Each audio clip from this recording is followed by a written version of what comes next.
Hey guys, welcome back to the channel. This is story about what if Naruto was the brother of Hagoromo Otsutsuki part 1. Before I start, please do support for more amazing content and comments for part 2. Do consider to subscribe my channel and share my video to your friends and check out the description as well. Let's start the video. Otsutsuki Kagaya was, as far as the elemental nations were concerned, a Oni, a demon. It was with good reason. The horns that adorned her forehead did nothing to dissuade that fact, and she made no move to hide them. The extra eye that had settled itself in the middle of her forehead was another factor that had started the rumors. Among others, there was also the point that if the horns and extra eye weren't there, she would look quite beautiful. Her long white hair enforcing the fact that her previous occupation was a princess. It also enforced rumor that she was a succubus, a particular rumor that she found quite laughable. But it was the immense power that she wielded that drove the final nail into the coffin. While she couldn't bend the elements to her will, she did have that ability to manipulate them via the use of her 3 different eyes. The white eye, as she called it, allowed her to see through walls almost 360 degrees with the exception of the small blind spot at her upper neck. It also allowed her to see some sort of circulatory system that was in dim everyone, besides herself, which glowed brightly. She theorized that it was whatever allowed her to do things that others couldn't, but she wasn't sure. This type of eye occupied the 2 eye sockets on either side of her face and were a pale white, making her seem blind, which she was anything but. The tome eye, for the tomes that rotate around the pupil, allow her to see the world slower than normal, in addition to being able to memorize whatever she saw as well as being able to see a downgraded version of the circulatory system that the white eye could see. The tome eye, that was completely red with a pupil in the center and 3 tomes that swirled around it, was located in a slit in the middle of her forehead that was shared by what was, in her opinion, her most powerful eye. The Rinnegan had a ripple-like pattern, which spreads over the entire eyeball, with light purple sclera and irises. While it so far gave her the ability to manipulate what she had dubbed the 5 basic elements, those being wind, water, fire, earth, and lightning. She had the ability to change the Rinnegan with the tome eye at will by shutting the slit that both eyes were located in and concentrating on the eye she desired. She could also feel there were other abilities just waiting to be unlocked. She had the potential of a god at her very fingertips, and it made her shiver in anticipation just thinking about unlocking the secrets of the eye. It had an unknown potential that she would spend the rest of her life unraveling if that is what it took. The Usagi no Megami, or Rabbit Goddess, was currently seated kneeling on a balcony of a monastery that peered over much of the lands that were being bathed in the darkness of the night. The monastery itself is high in the mountain ranges of the Lightning Daimyo lands, which once housed monks that search for enlightenment, the meaning of life, if kami exists, blah blah blah. She didn't actually pay attention to what they were doing here, or what they were screaming at as she slaughtered them or as burned their library down with them inside when they tried to barricade themselves in. The monastery was built on top of a mountain, with numerous areas that were to her liking. None of that mattered though. What did matter was that she sensed something that was gaining power. Maybe within several years at the current rate, its power would be above her own. She could only hope it would stop before then, otherwise who knows what would happen. Whatever it is, it has been growing in strength for the past week. She thought, it seems similar to the Shinju fruit that I ate, yet different. As far as I am aware, the mortal plane is forbidden to gods, as even half the power of a god fully manifesting on the mortal world would crack it like an egg. Or at least that's what the ancient texts state, although it was written by mortals not gods, so it is mostly based on theory rather than fact. It could be an avatar of a god, that would make more sense, and if it is similar to the presence that Shinju fruit, it means that it is most likely an avatar of the Shinju. The question is, why is the Shinju awakening now? It is obviously about the fruit I devoured, but that was a couple of years ago, so why awaken now? Why not earlier when I couldn't control my new strength? Something must have changed. And if my feelings are correct, it is due to what else happened in the past week. As stood from her kneeling position, she turned around and retreated back into the monastery, choosing to check on the reason she had invaded the monastery in the first place, as well as the reason she was choosing not to confront the power now. The monastery was not incredibly large compared to others she had visited, but it was not small by any means either. The monastery she currently occupied had a courtyard, several bedrooms, 2 praying rooms that she would turn into testing areas for her powers, a large garden that had an energy similar to the one she wielded that she had yet to investigate but had deemed mostly unimportant, a dojo for sparring, and an armory. It had surprised her that a monastery would have weapons, but they were most likely using the katas or stances as an art form instead of a way to kill. In other words, they thought it looked pretty and thought they should try it. Walking down the halls, her thoughts turned to the rest of the world momentarily. After casting what she called the infinite Tsukuyumi, she released the hold she had on the world to see if they were worthy to have free will. And while so far they hadn't disappointed her, she kept herself wary of deception. She had already heard rumors of war, and that alone made her wish she had kept her hold on the world. After traveling through the monastery, she came across the room that housed the reason she was here, in this monastery, in the first place. She moved around, choosing to kneel at the top of 2 of the 3 futons. Kagaya observed the 2 objects. 2 children, her children. That thought still brought a small smile to her face. The 2 babies were the reason she was here. After deciding to have a child, she found a wealth noble man and placed him under an illusion, and had her way with him before killing the man. It's not like she was going to take him with her anyway, and she didn't want the possibility of her child choosing him over her, no matter how small it was. Though it was only until she was several months pregnant that she realized she would need a safe place for her child to grow up and be protected without having to move around. This made her come to the decision to occupy a monastery. They were perfect, isolated, with open areas, and were usually self-sustaining due to how hard it is to approach one. Eventually, she chose the one she currently occupied and gave birth to 2 children, not a single child. 2. It was one of the best days of her life, albeit one of the most painful as well. Now, almost 3 weeks after giving birth, she sat near her 2 children, just calmly observing them. She had yet to name them, and it was quite annoying as she couldn't keep referring to them individually as child. Maybe she could think up one now. That was good idea. She would observe both children and think up a name that fits. As she looked over both of her children, she decided to start with the one to her right. There wasn't much to say about either child physically, as both of them weren't even a month old and looked almost identical. The child she was currently focused on, however, did have something different about him, the Rinnegan. When she first saw the eye, when she looked closely at the child, she nearly dropped him. She couldn't look at them completely because the child had yet to fully open his eyes, but she could just make out the ringed pupils of her most powerful eye. Other than that, he was as normal as all the other children, however that was on the outside. Using her white eyes, she observed the child's power that he had gained from her. It was quite large, not as big as Kagaya's own, but that was to be expected. He was a child after all. But it didn't change the fact that it was big, and maybe would one day rival her own. The second circulatory system that ran throughout his body was also similar to Kagaya's own again, but still on a smaller scale. His power was in constant motion, always moving. She also felt more of a connection to this child than her other, though that doesn't mean she doesn't love her other child, no. Kagaya meant that she felt she had a connection to this child due to his eyes matching one of her own. But that didn't matter. Kagaya loved both of her children. Turning to the other child, he looked like a completely normal child. Short tufts of white hair were starting to grow just like his brother. Although his brother's hair was a surprising reddish-orange, he received from his father, with completely white eyes. Not like her white eye, but completely white eyes, no hint of a pupil or iris. If she hadn't seen him reach for her when she held him, Kagaya would have sworn he was blind. Quite ironic for a woman who prides herself on her visual prowess. Though that was just the physical side of things, it was what she couldn't see that guaranteed that he was in fact her son. His power coils, as she'd coined the system that was invisible to the ordinary eye, were massive. Not massive as another word for big, but his coils were already on par with her own. But there was something about his coils that differed from both Kagaya's own and his brother's. Not only were they larger, but it also seemed stronger. Where her own coils, as well as her other sons for that matter, were a nice solid blue color, his were a deep blue, bordering on dark blue.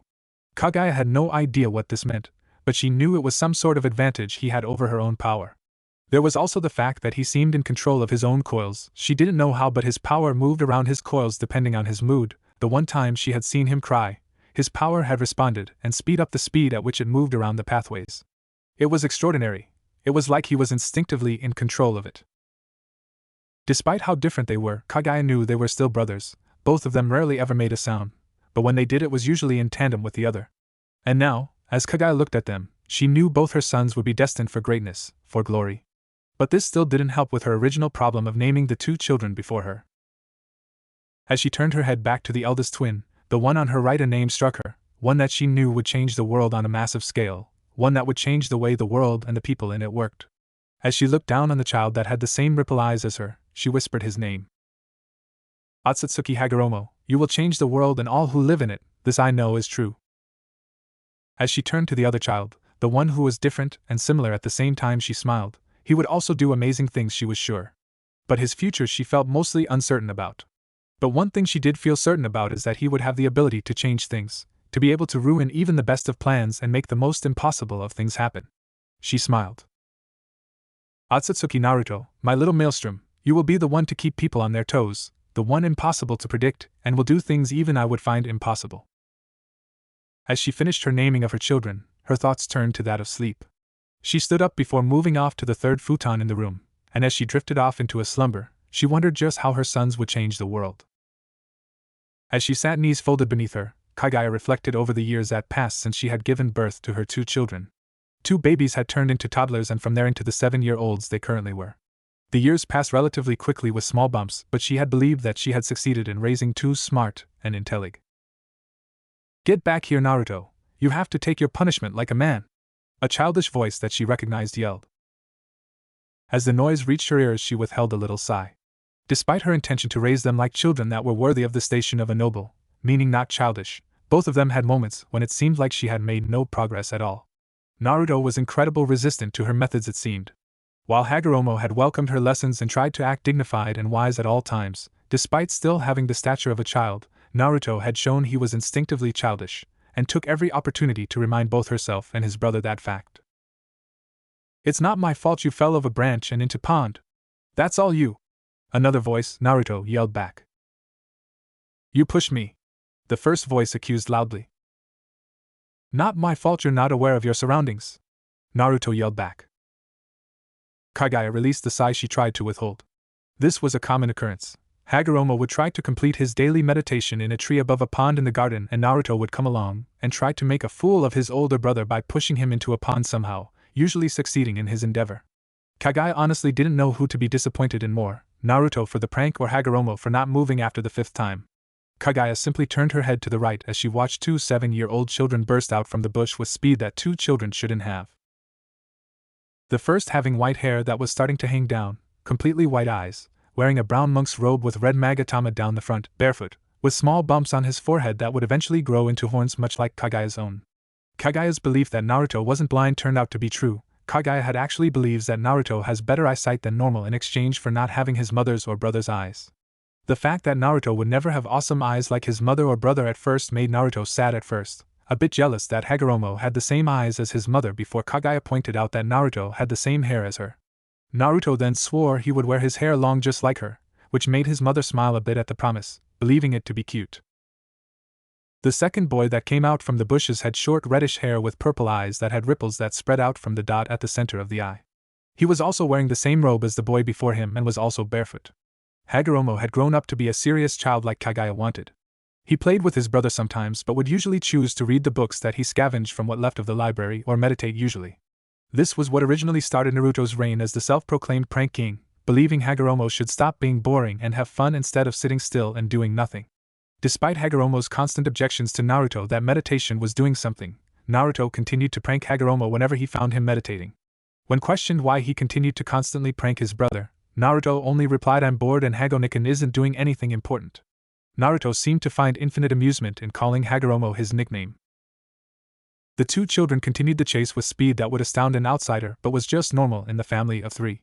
While Kagaya hasn't started training them in their powers, she had given them a fitness regime to help occupy their time in the monastery while she tried to train in her own powers and privacy. She didn't want one of her children to see her training and try to replicate it on their own. Of the 2 boys, Naruto was the fittest, not that it meant that Hagoromo wasn't fit, it was just that Naruto put more effort into the exercises, choosing to go that little bit further than his brother. Hagoromo spent more time trying to become wise like his mother to help fulfill his goal of trying to create everlasting peace for the elemental nations. When told of their mother's dream for peace, both boys instantly made it their goal to try and achieve it along with their mother, although Hagoromo believed that peace could be achieved without force, hence the constant studying and meditating to become both smarter and wiser. His brother's belief on peace, however, was different. He believed that reaching out to the younger generation was the answer. Naruto believed that if the children of each generation were told the right way to do things, that it was possible to prevent war from ever happening. When Naruto told both his brother and mother of his answer, both of them looked at him strangely. While Naruto didn't show it, he was actually quite intelligent, so it was a shock to both of his family members that the prank king could say something so wise. Kagaya was knocked out of thoughts by a noise. Looking over at the 2 children, she saw both of them wrestling on the ground. It was obvious Naruto was winning. His superior fitness made itself known as he pinned his older brother to the grass. It wasn't exactly a pin, it was more like Naruto sitting on Hagoromo's back and not getting off until he promised to not chase Naruto if he let him up. The time in between that, however, was mostly 7-year-olds spouting cures at each other. Kagaya could honestly say she was surprised by the curse words coming out Hagoromo's mouth. Perhaps she should check just what kinds of books he was reading. Kagaya's observations were broken by the presence she had sensed several years ago. It had passed her own power a year ago, and now Kagaya was seriously worried. The power just went up at constant rate, showing no sign of stopping or slowing down. Kagaya was now certain that whatever is was had to be godly in nature or at least part god. Nothing normal should have the amount of power she was sensing, well, no one except Naruto. The reason Kaguya had yet to start training her two sons in their own powers, as well as forbid them from experimenting, was that she wanted to wait until they were maturing enough to use them.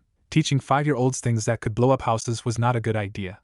However, she wanted to start teaching her children at the same time, and while Hagoromo was ready, she was worried about Naruto. His power had already exceeded hers by a fair amount, and she was worried he wouldn't be able to control it, and that it would get out of control in the end.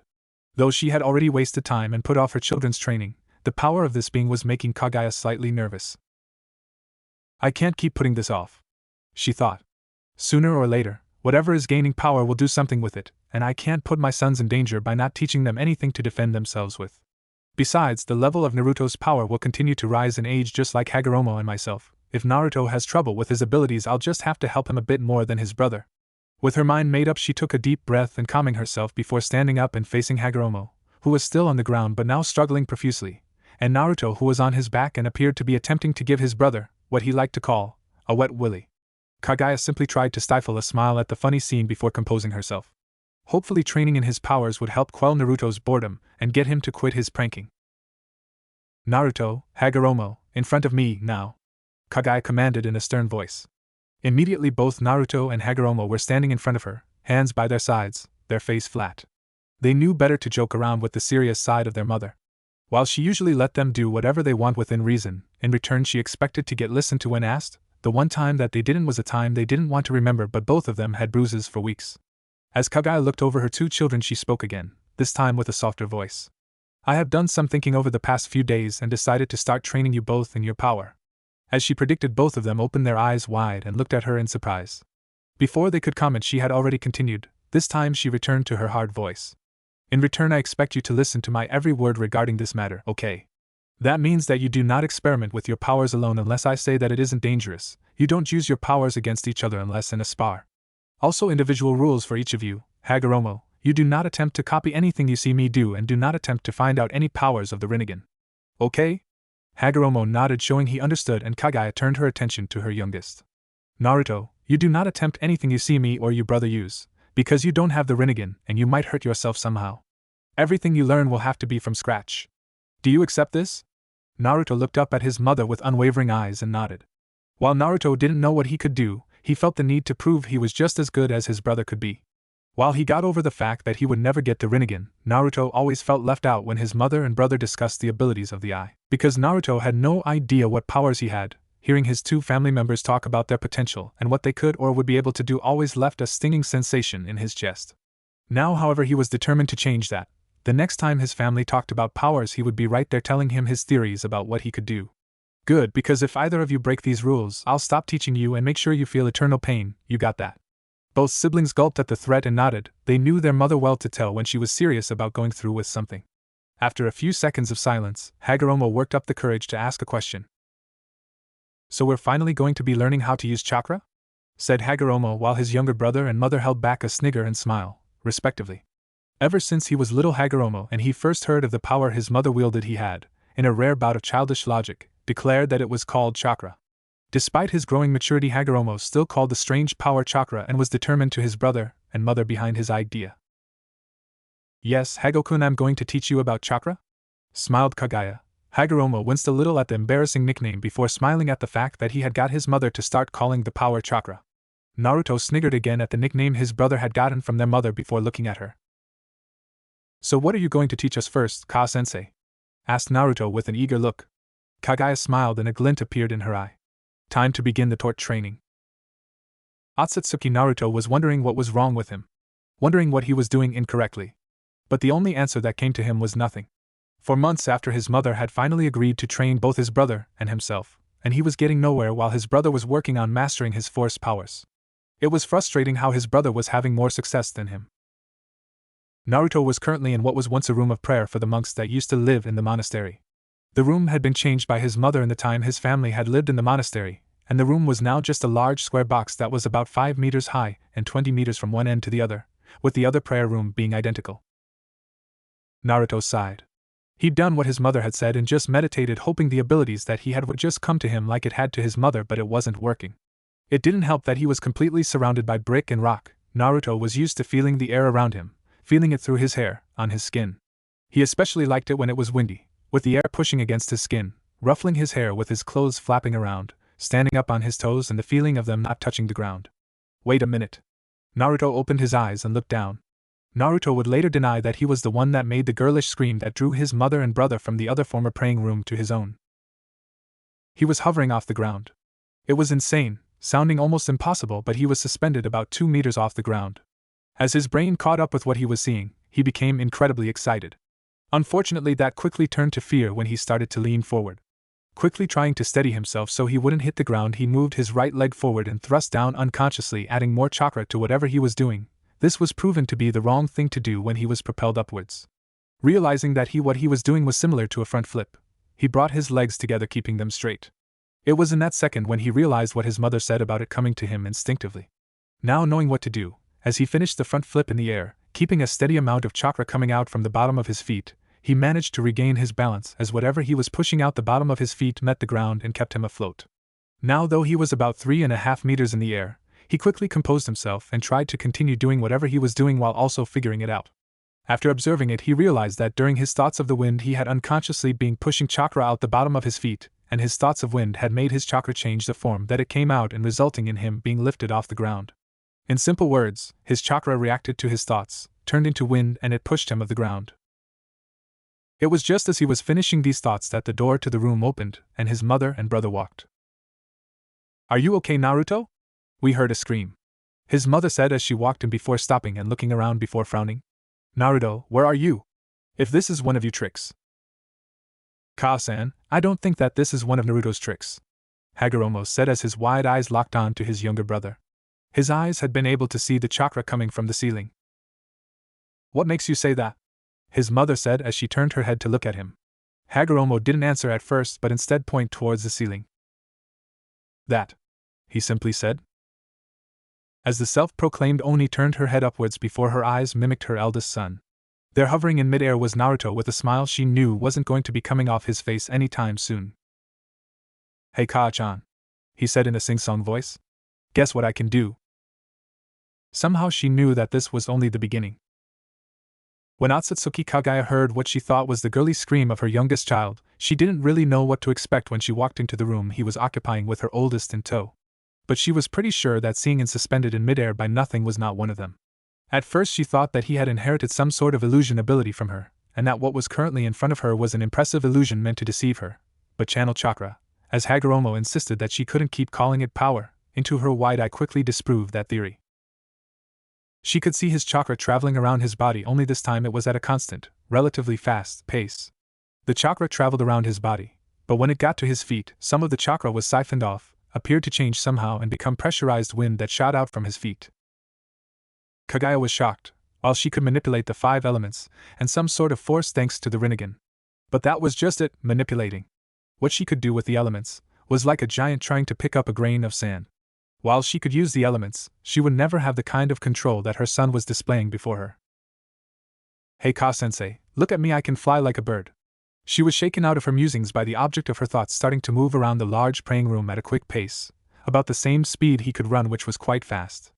Panicking at the thought of her son falling, she quickly made herself known to her youngest, who was too caught up in exploring his newfound power. "Naruto! Get down here now!" she exclaimed, worry and concern in her tone. Naruto stopped, slowly lowered himself to the ground before smiling like a cat that caught the canary. "So what do you think, Ka-chan? Pretty cool, right?" He excitedly, and with good reason, he was just flying. Flying. In his book that is like the king of all cool powers. However, his mood changed from excited to nervous when he heard the tone in his mother's voice. "What I'm thinking is how to punish you without killing you." The sickly sweet tone in his mother's voice was one he had heard before, as well as the words spoken. The words have another meaning besides the obvious one, which was, "You have 5 seconds to tell me why I shouldn't give you the beating of a lifetime." Knowing that his mother's threat was real, he quickly began saving his hide. "It was an accident," he voiced sheepishly, his right hand coming up to rub the back of his head like he always did when he was nervous. "I was imagining the wind and wanted to be outside. Next thing I know, I'm flying." He hoped his excuse that was enough to avoid punishment, but just to be sure he decided to try to get on his mother's good side. "On the bright side, your method about how it will come to you worked," he said, smiling while silently praying to Kami, Yami, Shinigami, and all the immortal beings in the world to help spare him from his mother's wrath if it didn't work. He didn't want to die young, there were still so many things he hadn't done, so many people he hadn't pranked yet.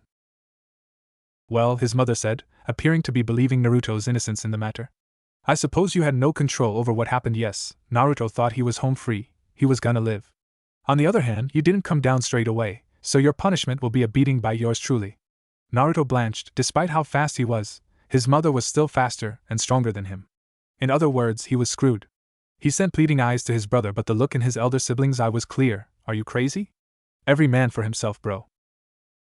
Traitor. Naruto thought. And to think, I was going to ask for his help pranking Ka-chan.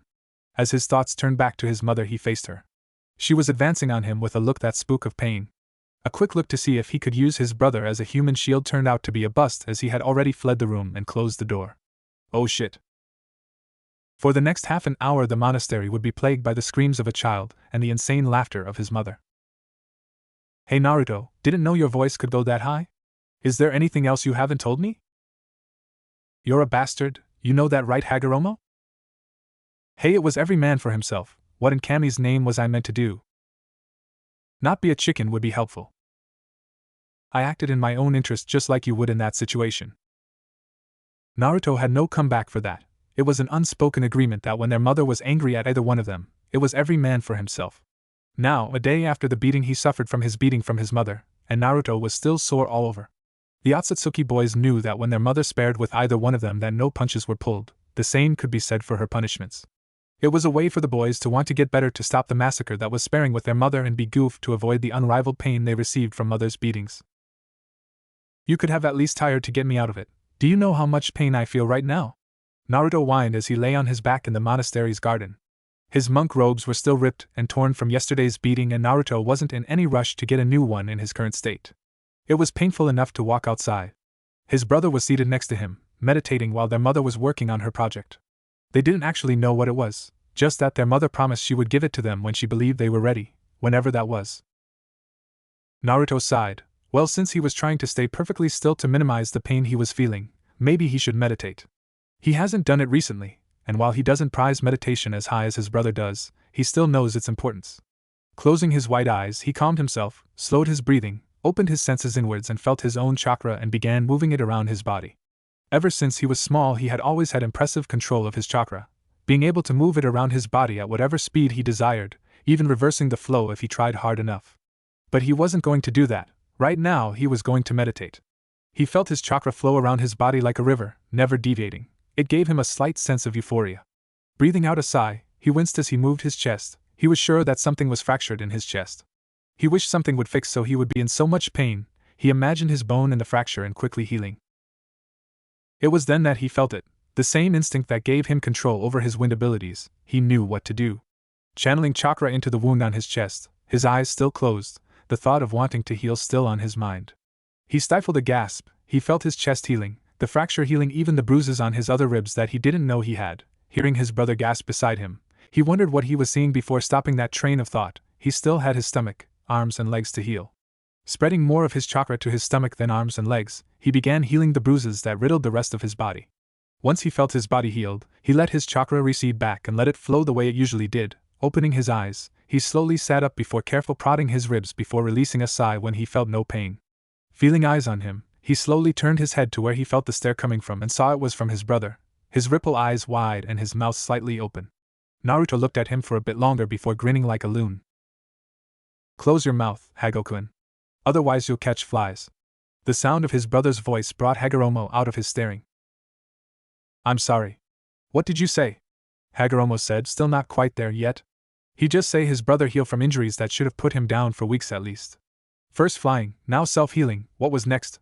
Hagoromo shook the thought from his head. Knowing his brother, it was most likely going to be something that shouldn't be possible. Well, I know I'm awesome, so I'll forgive your staring this once, commoner. After all, who can't stop and stare in the presence of the mighty and totally cool Otsutsuki Naruto? Exclaimed Naruto, jumping to his feet and puffing his chest out in what was an attempt at making him look more awesome.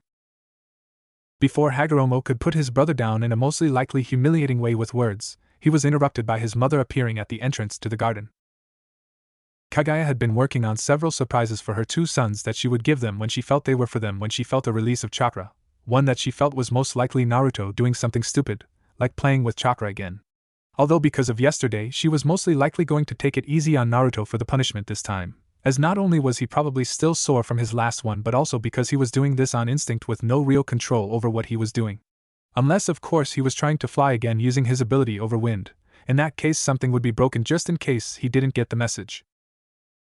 Instead of being greeted by Naruto flying when she got to the garden, which was where the chakra had emanated from, she was greeted by Naruto standing up in what was left of his monk's robe with his chest puffed out, and his older brother sitting beside him looking like he was going to say something that was going to start both of them wrestling all over the garden.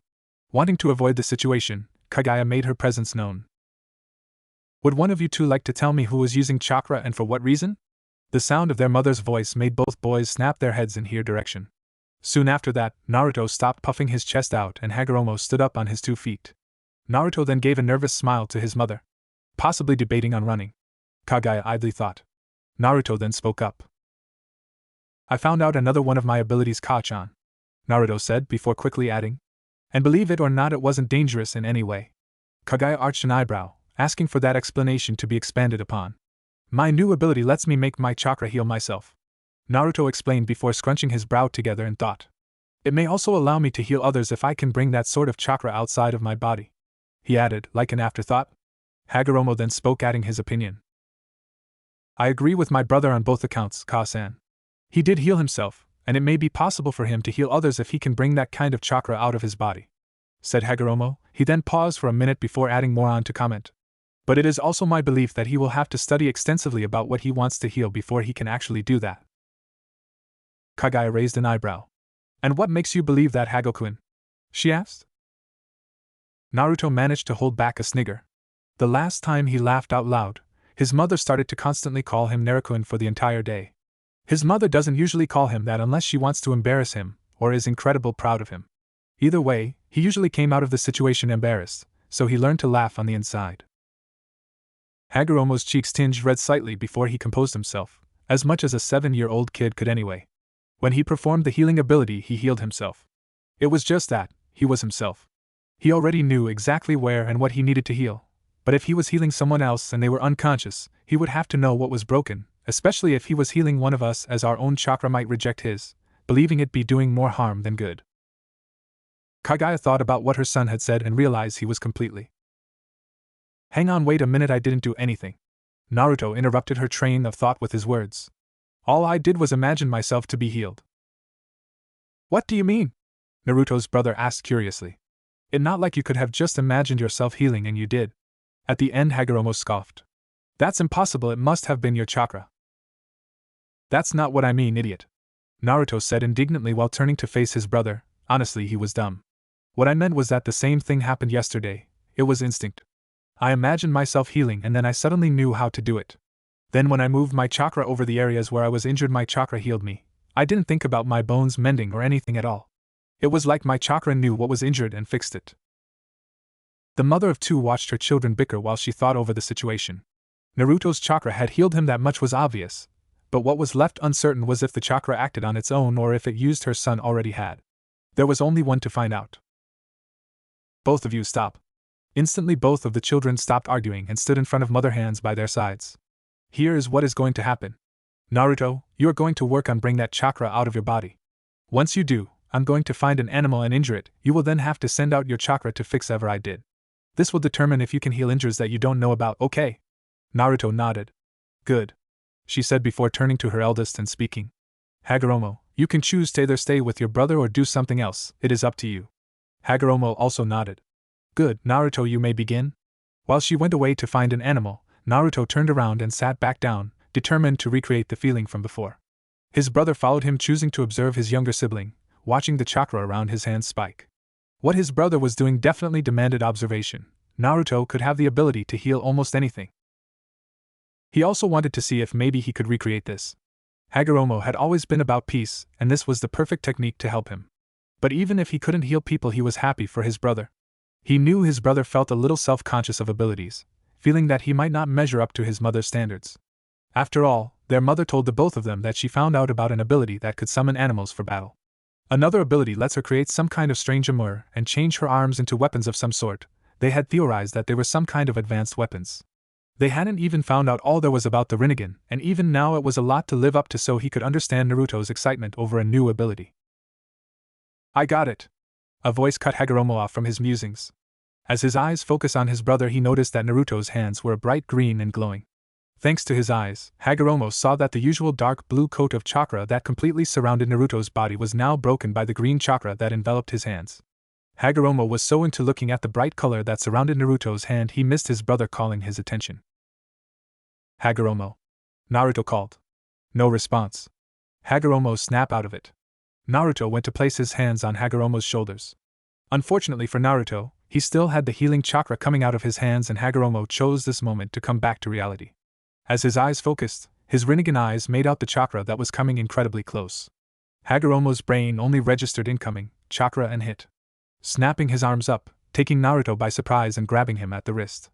Hagoromo heard a voice in his mind whisper Gakido. This was the same voice that had helped him control the force that the Rinnegan wielded along with the 5 elements. Except that time it had whispered a different word, Tendo.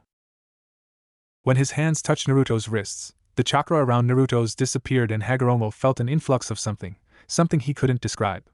He felt like he had taken something in, like he had absorbed something. It felt similar to his chakra but different. Searching inside, he felt his chakra spinning in the other direction. What was going on? Hagoromo was jarred out of his thoughts by a headbutt. Landing on the ground, he rubbed his head to help get rid of the pain before looking up at his younger sibling. What in Kami's name possessed him to do that? What the hell was that for you, idiot? The eldest Otsutsuki child demanded. That freaking hurt, Naruto. He said, continuing to rub his head but made sure he could see his brother to glare at him. Well, sorry if I don't want my chakra to be absorbed, Naruto said sarcastically. That stopped Hagoromo for a second. He was absorbing chakra. He needed a minute to take that all in. Unfortunately for Hagoromo, he wouldn't get it. What are you two doing now? Asked an annoyed voice. I left you alone for 5 minutes and already you two have done something stupid. Kaguya sighed. She left for 5 minutes to get a bird and injure it, which was currently resting in her hands, and already her 2 children had gone and done something, potential dangerous, if what her hunch was correct. It wasn't my fault this time, I swear, Naruto exclaimed, pushing his hands out in front of him, before gesturing to his brother, who was now standing, with a pointed finger. It was him, all him, not me. That guy there. I think Ka-san gets it, Naruto, Hagoromo said in a dry voice. All it would have taken was saying it once. Hey, you can never be too certain, Naruto defended, folding his arms across his chest. Kaguya by this time had just raised an eyebrow in amusement. It was always funny to see her children interacted. Despite how amusing it was to see the 2 bicker, she needed to find out what happened. Would one of you care to tell me what happened? She asked. The 2 children stopped their arguing and stood straight with their arms by their sides. Hagoromo then launched into the tale about what happened during the 5 minutes his mother was away. By the end of the tale, Kaguya had come to a conclusion about what to do. Turning to face Hagoromo only and spoke in what the 2 brothers called her sensei voice. It was a voice she used when she was serious, but not angry at them. Okay, Hagoromo, we will investigate if this Gakido, or Preta path, later. Right now we will focus on Naruto. She then turned to Naruto before showing him the bird she had in her hands. Okay Naruto, this animal had some sort of injury. You are now going to heal it, okay? Naruto nodded before stepping forward and taking the bird from his mother's outstretched hand and placed it on the ground. The bird didn't try to fly away or run, indicating it either trusted him or was too injured to move. Putting that out of his mind, Naruto focused on healing the injured bird. Bringing forth his healing chakra, as he decided to call it, and placing his hands over the bird, almost touching it, felt it starting to work. As his chakra started to surround the bird, he began to get a mental image of the bird. No, not just a picture, it was like his chakra was scanning the bird both inside and out, searching for what was wrong. There, he thought before frowning inwardly. Damn, Ka-chan really didn't take it easy on this bird, it has a severed spine. No wonder it didn't move when I put it down. Wow, Ka-chan, harsh. Naruto stopped thinking about the injury and moving on to healing the bird. Moving his chakra that was already surrounding the bird, he made it surround the injury. He then watched as the wound slowly healed. It wasn't as fast as when he healed himself, but he put that down to the severity of the injury. This bird had a broken neck. Ordinarily it wouldn't be able to recover at all. There was something else though. He could feel the healing that was taking place. Every piece of bone that reconnected to blood vessels that regrew and new nerves that were created. After several minutes of healing, the wound closed and the bird snapped back up to its feet before spreading its wings and flying out and away from the garden, most likely now knowing to stay away from white-haired women. Naruto then stood up, turning to his mother, awaiting her comments. The praise he got made his heart sing. Well done, Naruto-kun, well done, Kagaya praised. I honestly didn't believe you could do it, and that your brother's theory was correct, but you proved me and him wrong, and for the better. She smiled at the look of happiness on her son's face. She knew that Naruto feared disappointing her. It was one of the reasons he exercises so fiercely. Kagaya would always love her son, nothing would change that. Just because he didn't have the Rinnegan didn't mean that she didn't believe that he would grow up to be strong. In fact, she believed that it would make him stronger because of it. There was a part of her that was worried for her eldest child though, because he had the Rinnegan, and how she was showed it with praise about how it made the wielder almost God, something she now regretted doing. She was worried that it might make her eldest son an arrogant brat like a noble's child. That was something she didn't want happening. You have a powerful skill there, Naruto. Healing a severed spine is something that even I can't do, she admitted. Naruto's smile only got wider at that. His confidence in his own abilities had increased thanks to his mother's praise. It felt good that he had something only he could do. It made him feel like he could do something that mattered. How do we know he healed the internal wound though, like cut veins and all that? Hagoromo pointed out. Both his mother and himself hadn't seen just exactly how much of the bird Naruto had healed. The only reason they could tell that the spine had been healed properly was because the bird had flown off. Naruto turned and smiled at his brother, still high on the praise from his mother. Don't worry, Hagoromo, the bird is fully healed. Naruto paused before explaining. As I healed the bird, I could feel all of it healing, the severed spine, the veins, the nerves along the spine, all of it. It all healed. Kagaya allowed Naruto to bask in his happiness before breaking him out of it. Okay, I think that's enough experimenting for today. Tomorrow, Hagoromo, you will be practicing the elements, while Naruto, you will be out here working on your power over wind. When both her sons nodded, Kagaya continued. In that case, because of the discoveries that were made today, I'll allow both of you to have today free of training. She knew that the last part wasn't. Both of them wanted to know more about their powers and would most likely spend the entire day, if they could, training and expanding on their abilities. She watched as both of them moved to different part of the garden before moving back to her room. She still had surprises to finish after all. 6 months later, and Naruto was bored. Sitting in front of the pond that was in the garden, Naruto reflected on what had happened over the past 6 months. After the incident where Naruto unlocked his healing ability and Hagoromo his Predapath, no new discoveries had been found, in either his own abilities or the Rinnegan Eye. This meant that Naruto had nothing new to work. Because he was only 7 years old, there was only so much he could do as his body was still growing. Because he was still a child, he could use anything for weights as his mother didn't want him to stunt his growth. Despite the protests that he could heal himself, his mother had taken a stand and refused to budge from her position, and Naruto knew not to push the issue too far. She said he could use weights when he was 12. Naruto had found a way around this by accident, an incredibly happy accident.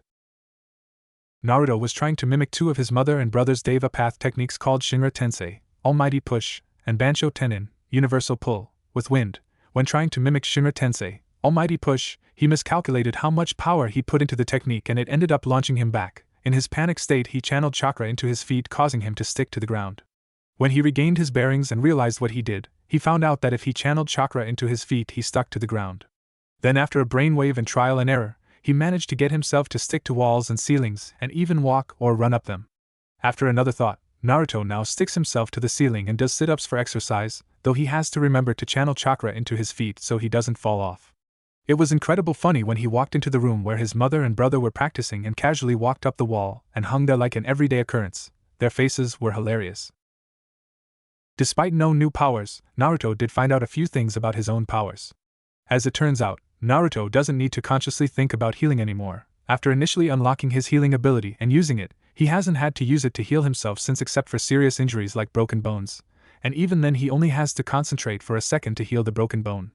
Another discovery was that his wind abilities were different to his mother's and brothers, where they channeled chakra into the element they were using and manipulated it like that. Naruto's chakra literally turned into the element he was using, in this case, air.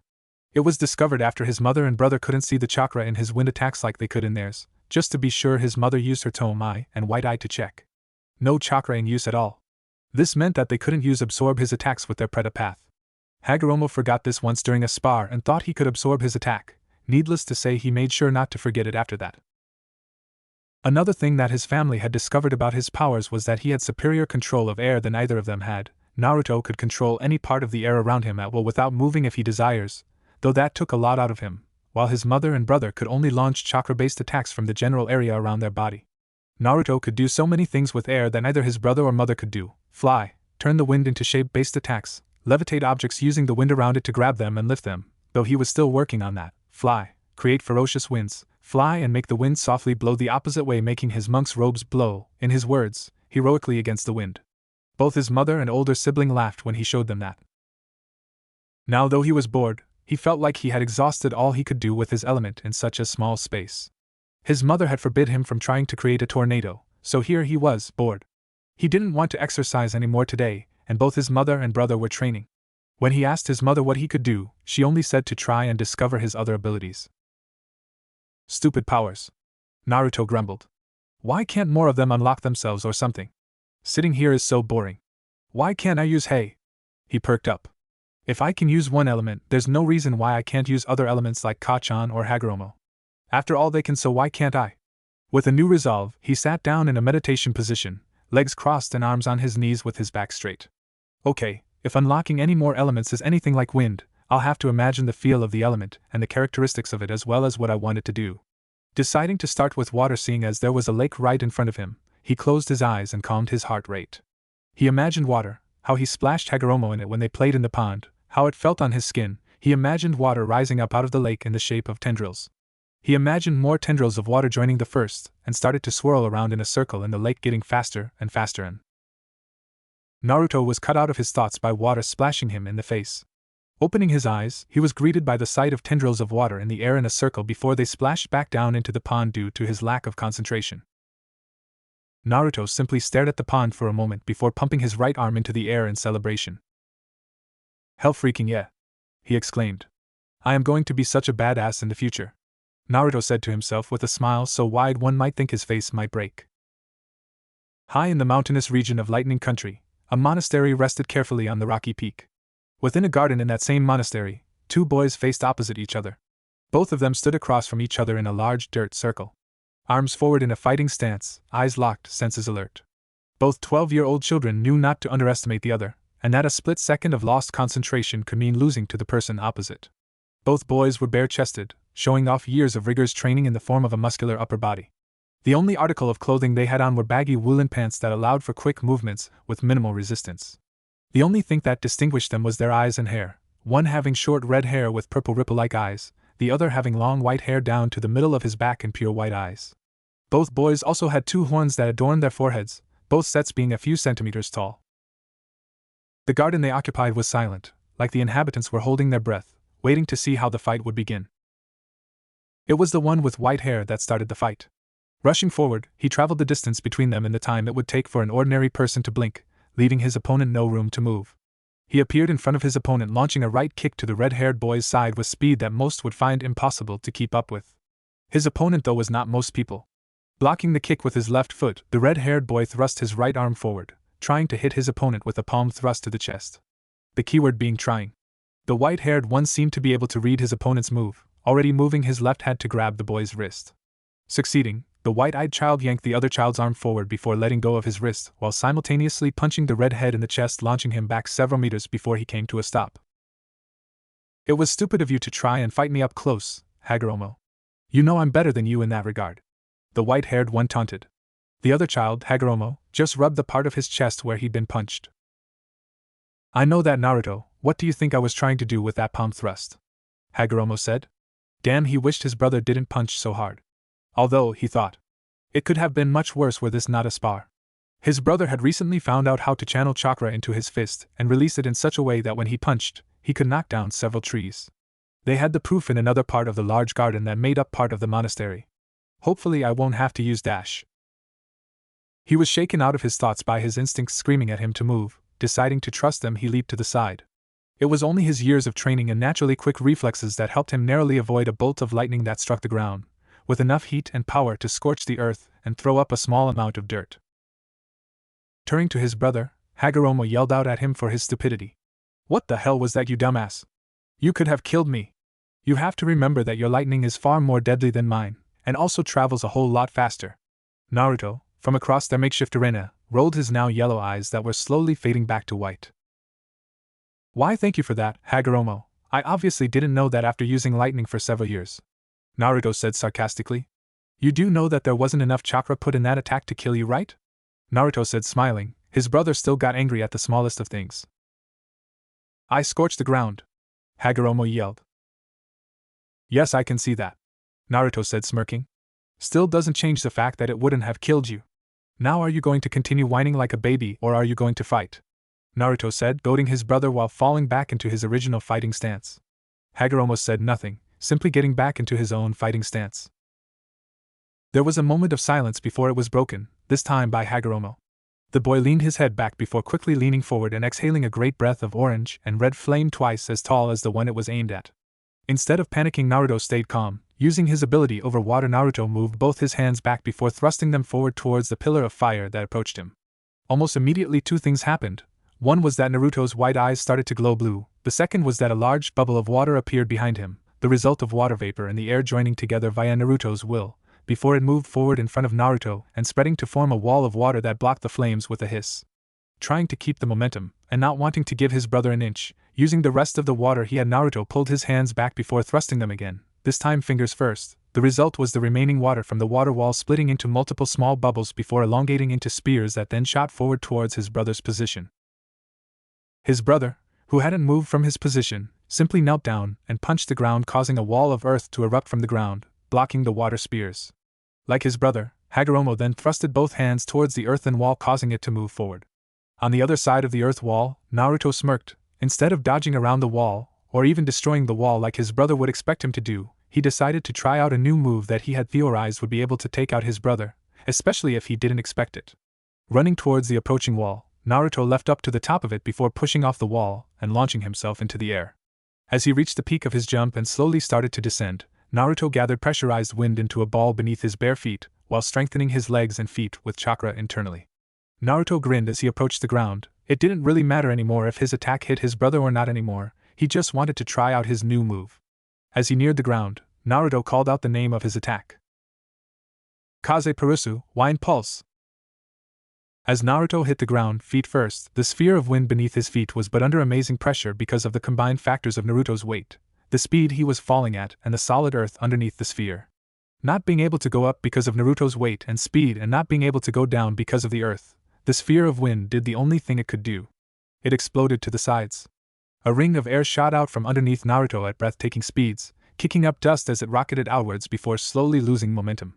Naruto stood where he landed, waiting for his brother to appear and attack or for the dust cloud to settle. As his visibility cleared, the youngest Otsutsuki spied a dome of earth roughly where his brother was standing last time he checked. Assuming that his brother was still in there, he readied himself, just in time to watch as the dome retracted back into the earth, revealing his brother. Almost immediately his brother spoke to him, agitation clear in his voice. "Are you going to do something stupid in every match?" Hagoromo questioned. A noticeable vein was bulging on his forehead as a sign of his frustration with his brother. "I don't know," Naruto questioned back in a lazy voice, clearly trying to annoy his red-haired opponent. "Are you going to do something, interrupt a match for things that could wait till later?" "Yes," his brother replied. "I am." Hagoromo continued to look at his brother before smirking, slightly confusing Naruto. "I was saving this for a later time, but I guess now will do." As Hagoromo got into a fighting stance, he mumbled something inaudible to Naruto before he charged. Naruto was surprised at the speed that his opponent was now displaying. He was much faster than before. After getting over his brother's speed, Naruto quickly moved out of the way of the incoming charge before sweeping low with his foot, trying to use his brother's speed against him. Once more Naruto was surprised when his brother stopped quickly before jumping over the outstretched leg. Naruto quickly straightened back up and engaged his brother with several punches, trying to keep him on the back foot so he could quickly figure out what had changed with his brother's combat skills recently, and, if possible, find a way around it. "What's going on?" Naruto questioned inwardly. Hagoromo was never this fast or agile before. What did he do? Naruto then inwardly winced as he caught one of his brother's punches that almost managed to get inside his guard. "And strong as well," he mentally added. Naruto was quick to backpedal to get out of his brother's arm reach. "The only thing I know of that Hagoromo could be using is," just as he realized what his brother was using, the voice of his brother jolted him out of his thoughts. "I see you realize what I'm using, Naruto," Hagoromo said as if reading his opponent's thoughts. "And you are correct, the Azura Path." As Hagoromo finished speaking, wordlessly 4 extra arms sprouted out of his shoulder blades. "Out of all the paths he knows, it happens to be the one I hate the most," Naruto said to himself, though his brother still heard him and could only smirk at the reason why. When Hagoromo was first learning how to use the Azura Path in one of the prayer room, It was just himself and Naruto in the room as he wanted to learn more about his mother's and brother's special eyes. While Naruto was in the room, Hagoromo lost control of the path slightly. The result was his fist shooting off his arm and slamming into an unprepared Naruto's stomach.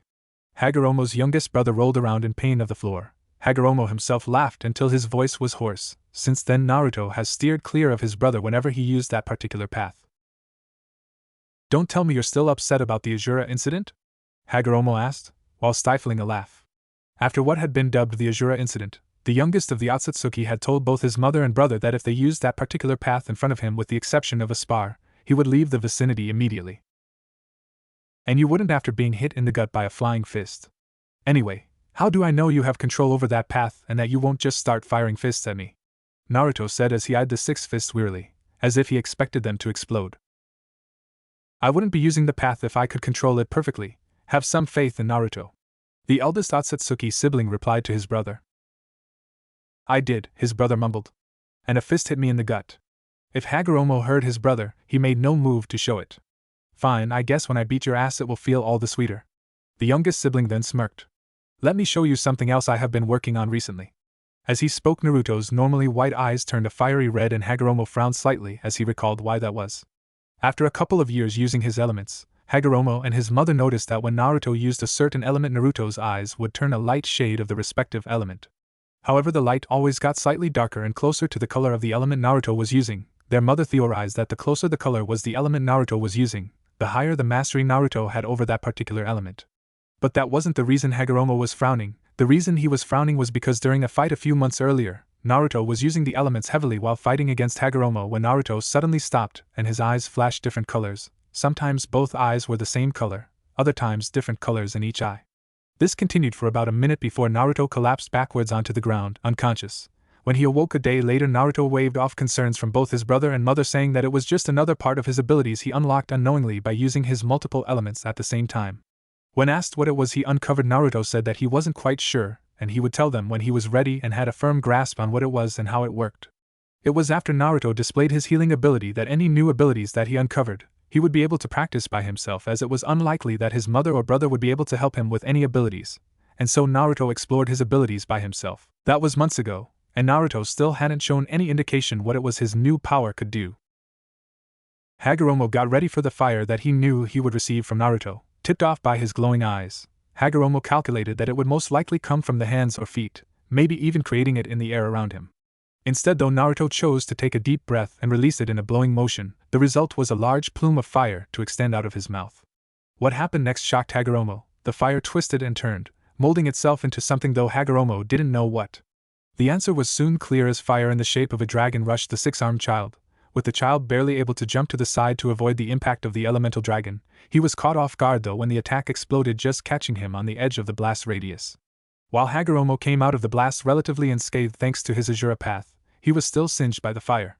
He was left no room to comment though, as rock roughly the size of his torso was flung at him by his brother. However, utilizing the abilities of the Azura path, he simply punched the boulder, shattering it with his strength. Not wanting to let his brother have any more time to launch another attack, Hagoromo quickly stuck his wrist out. Wordless, several small pointed projectiles launched themselves out from his wrist via fire that came out from the bottom. He then charged behind the metal projectiles, using them as cover to get in close to his brother while his focus was on the metal objects, knowing that he would have the upper hand in close quarters while using the Azura path.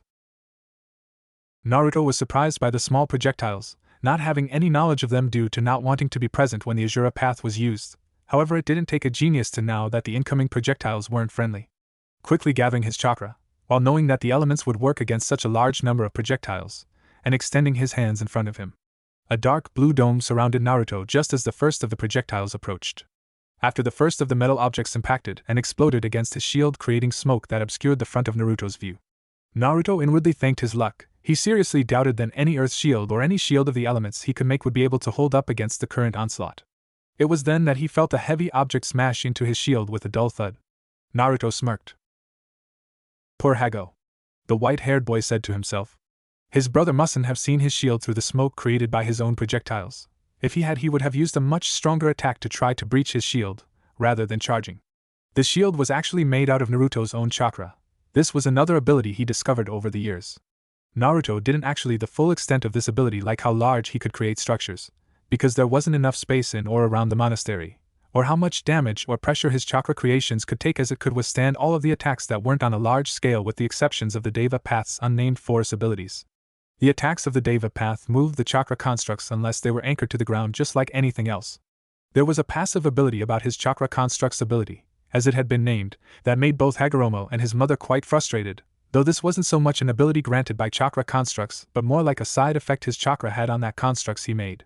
As it turns out, his chakra was incredibly dense, or in other words compact. Normally this wouldn't mean anything besides meaning that Naruto had more chakra than previously thought, but the surfacing of his chakra construct's ability changed that.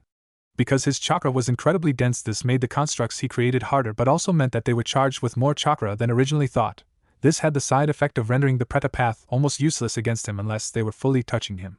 This was because it made it slower to absorb the chakra from the chakra constructs he created, meaning that his mother and brother would have to grab onto the constructs, or be touching them for long periods, leaving them open to attack from either himself or other constructs. It was an amusing sight to see his brother poring over books or meditating for hours trying to find a way around the chakra construct's ability.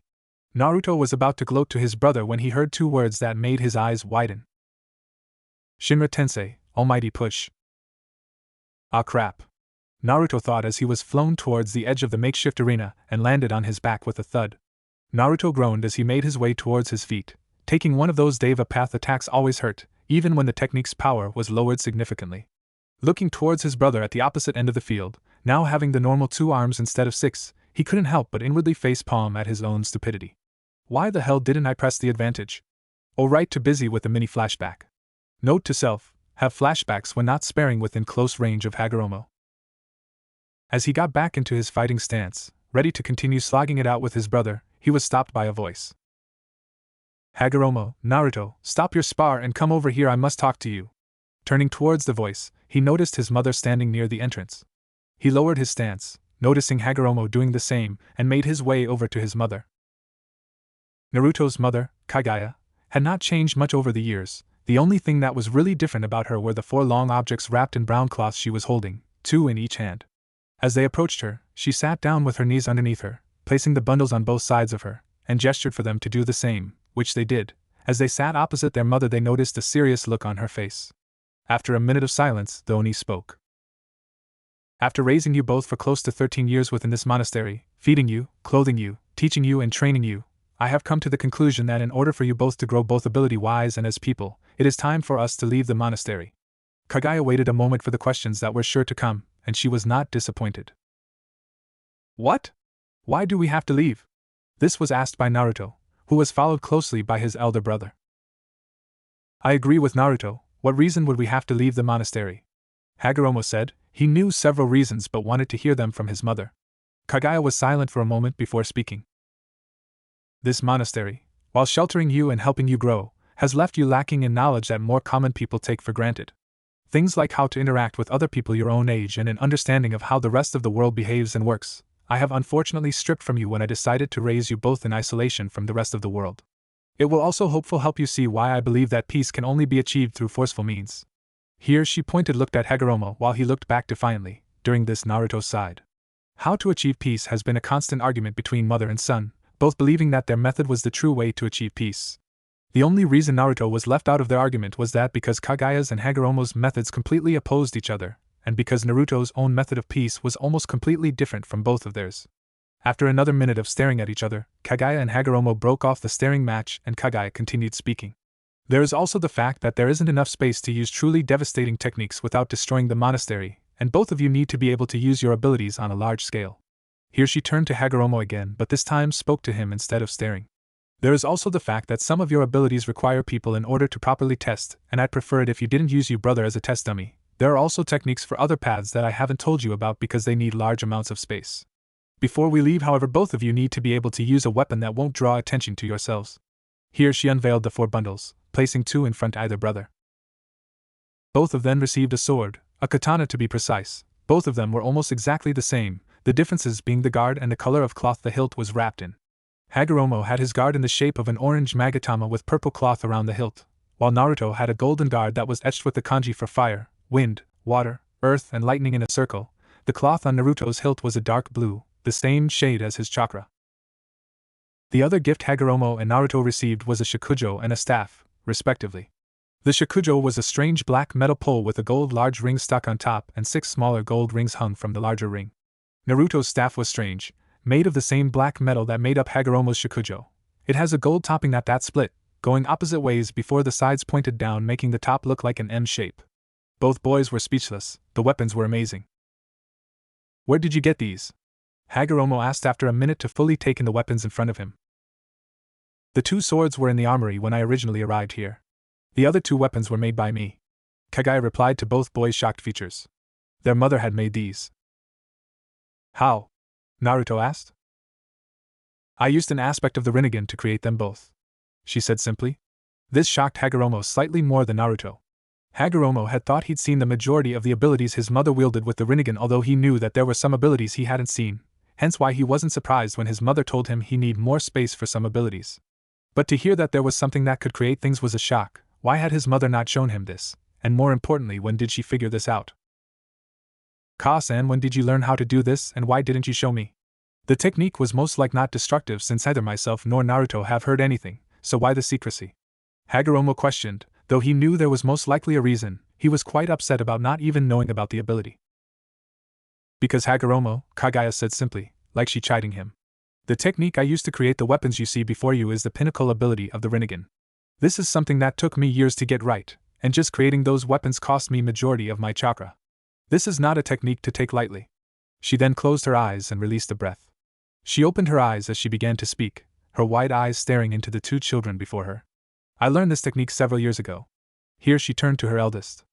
Hagoromo, what do you know of how I got my eyes and chakra? Kagaya questioned. Hagoromo frowned, not seeing the point in such a question, but answered it anyway, hoping it would give him the answers he desired. You told us that you ate the chakra fruit that grew every 1,000 years from the base of the Shinju tree, that you blacked out then awoke, with appearance changed. Hagoromo refrained from questioning what the point of that was. You are correct, Hagoromo, and that is what make my Rinnegan different from yours.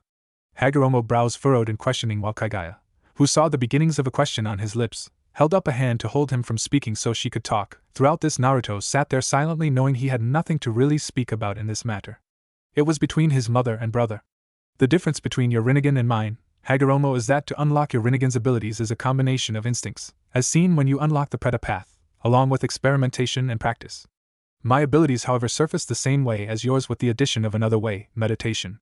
What I have realized over the course of my life with the Rinnegan is that all my abilities were already unlocked. However, the shock of my new abilities as well as my other eyes fought for dominance had the side effect of forcing my instinctually knowledge of my eye to the back of my mind, and that it is only recently through meditation have they resurfaced. Here Kagaya paused before speaking in a more hesitant voice, something that her horned sons rarely ever heard. She was usually so sure of herself. It is also my belief that the instinctual knowledge that is received with the unlocking of the Rinnegan's abilities will fade over the generations, and that it will eventually disappear completely.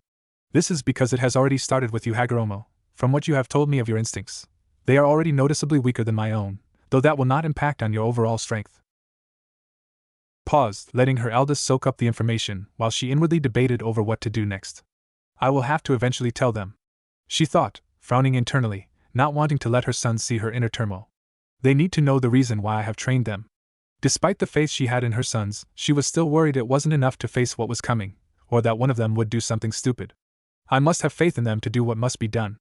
Kagaya took a deep breath, willing herself to calm down while simultaneously squashing the doubts that lingered in her mind. Her children could do this, they had to. Hagoromo, Naruto. She called, getting the twins' attention. It was quite funny when she thought about it. If she hadn't given birth to the children before her, she would have never thought they were twins. It was almost laughable. One was calm, incredibly intelligent, mostly quiet, ripple-eyed, red-haired boy. The other was a sometimes loud white-haired child, white-eyed child that hid his surprising intelligence under his mask, if it could be called that. In fact, the only reason one would think they were related would be the horns that adorned both their heads, otherwise they could have been born in 2 completely different families. Shaking herself out of those thoughts, she returned to the present. It is time I told you why I started your training. This got both boys' attention. As far as they knew, their mother wanted them to control their powers so they wouldn't accidentally kill someone. Noticing her children straightening up, showing how much attention they were paying here, she continued. Almost 13 years ago, I felt a being of some sort gaining power rapidly. At first I thought that someone else had eaten the Shinju's fruit, but I immediately discarded that idea as I had already eaten the fruit some years before. After inspecting the being's energy, I realized that it was incredibly similar to my own chakra. At the time, I would have investigated, but the two of you had been born and I wasn't about to move around with two newborn babies. So I decided to stay here at the monastery. Here she took a breath before continuing to speak. It was only later that I realized what it was, as well as why it was gaining power. It was the Shinju. Ignoring the intake of breath she heard from both her sons, she continued. And the reason it was gaining power or awakening was because it was after its chakra. Here she paused, looking directly at her sons. However, I realized it was not the chakra I possessed, as it was too similar to its own to notice, otherwise it would have started to wake as soon as I ate its fruit. No, I realized that what it was after was the chakra my two sons possessed. Hearing this, both sons froze, partially in fear and also shock. How are you meant to feel when you find out that a god is coming after you? Something that couldn't be destroyed, a primordial force, a being with almost unlimited power was coming at you with the single mission to destroy you and most likely anything in its path. To both Hagoromo and Naruto's credit, they didn't cry with the knowledge that their impending doom could be coming. After several minutes of both brothers just staring at nothing, Hagoromo asked the question that plagued both their minds. How long do we have? Hagoromo asked, while his mind went over the importance of the answer both himself and his brother would receive. One answer could give them a little bit of hope, that perhaps against all odds, they could win against the beast that they would face in the future. The other answer could devastate them. It could crush all the hope, life and spirit out of their bodies. Hagoromo prayed it wasn't the latter. I don't know. Kagaya confessed honestly. She truly had no idea how long they would have.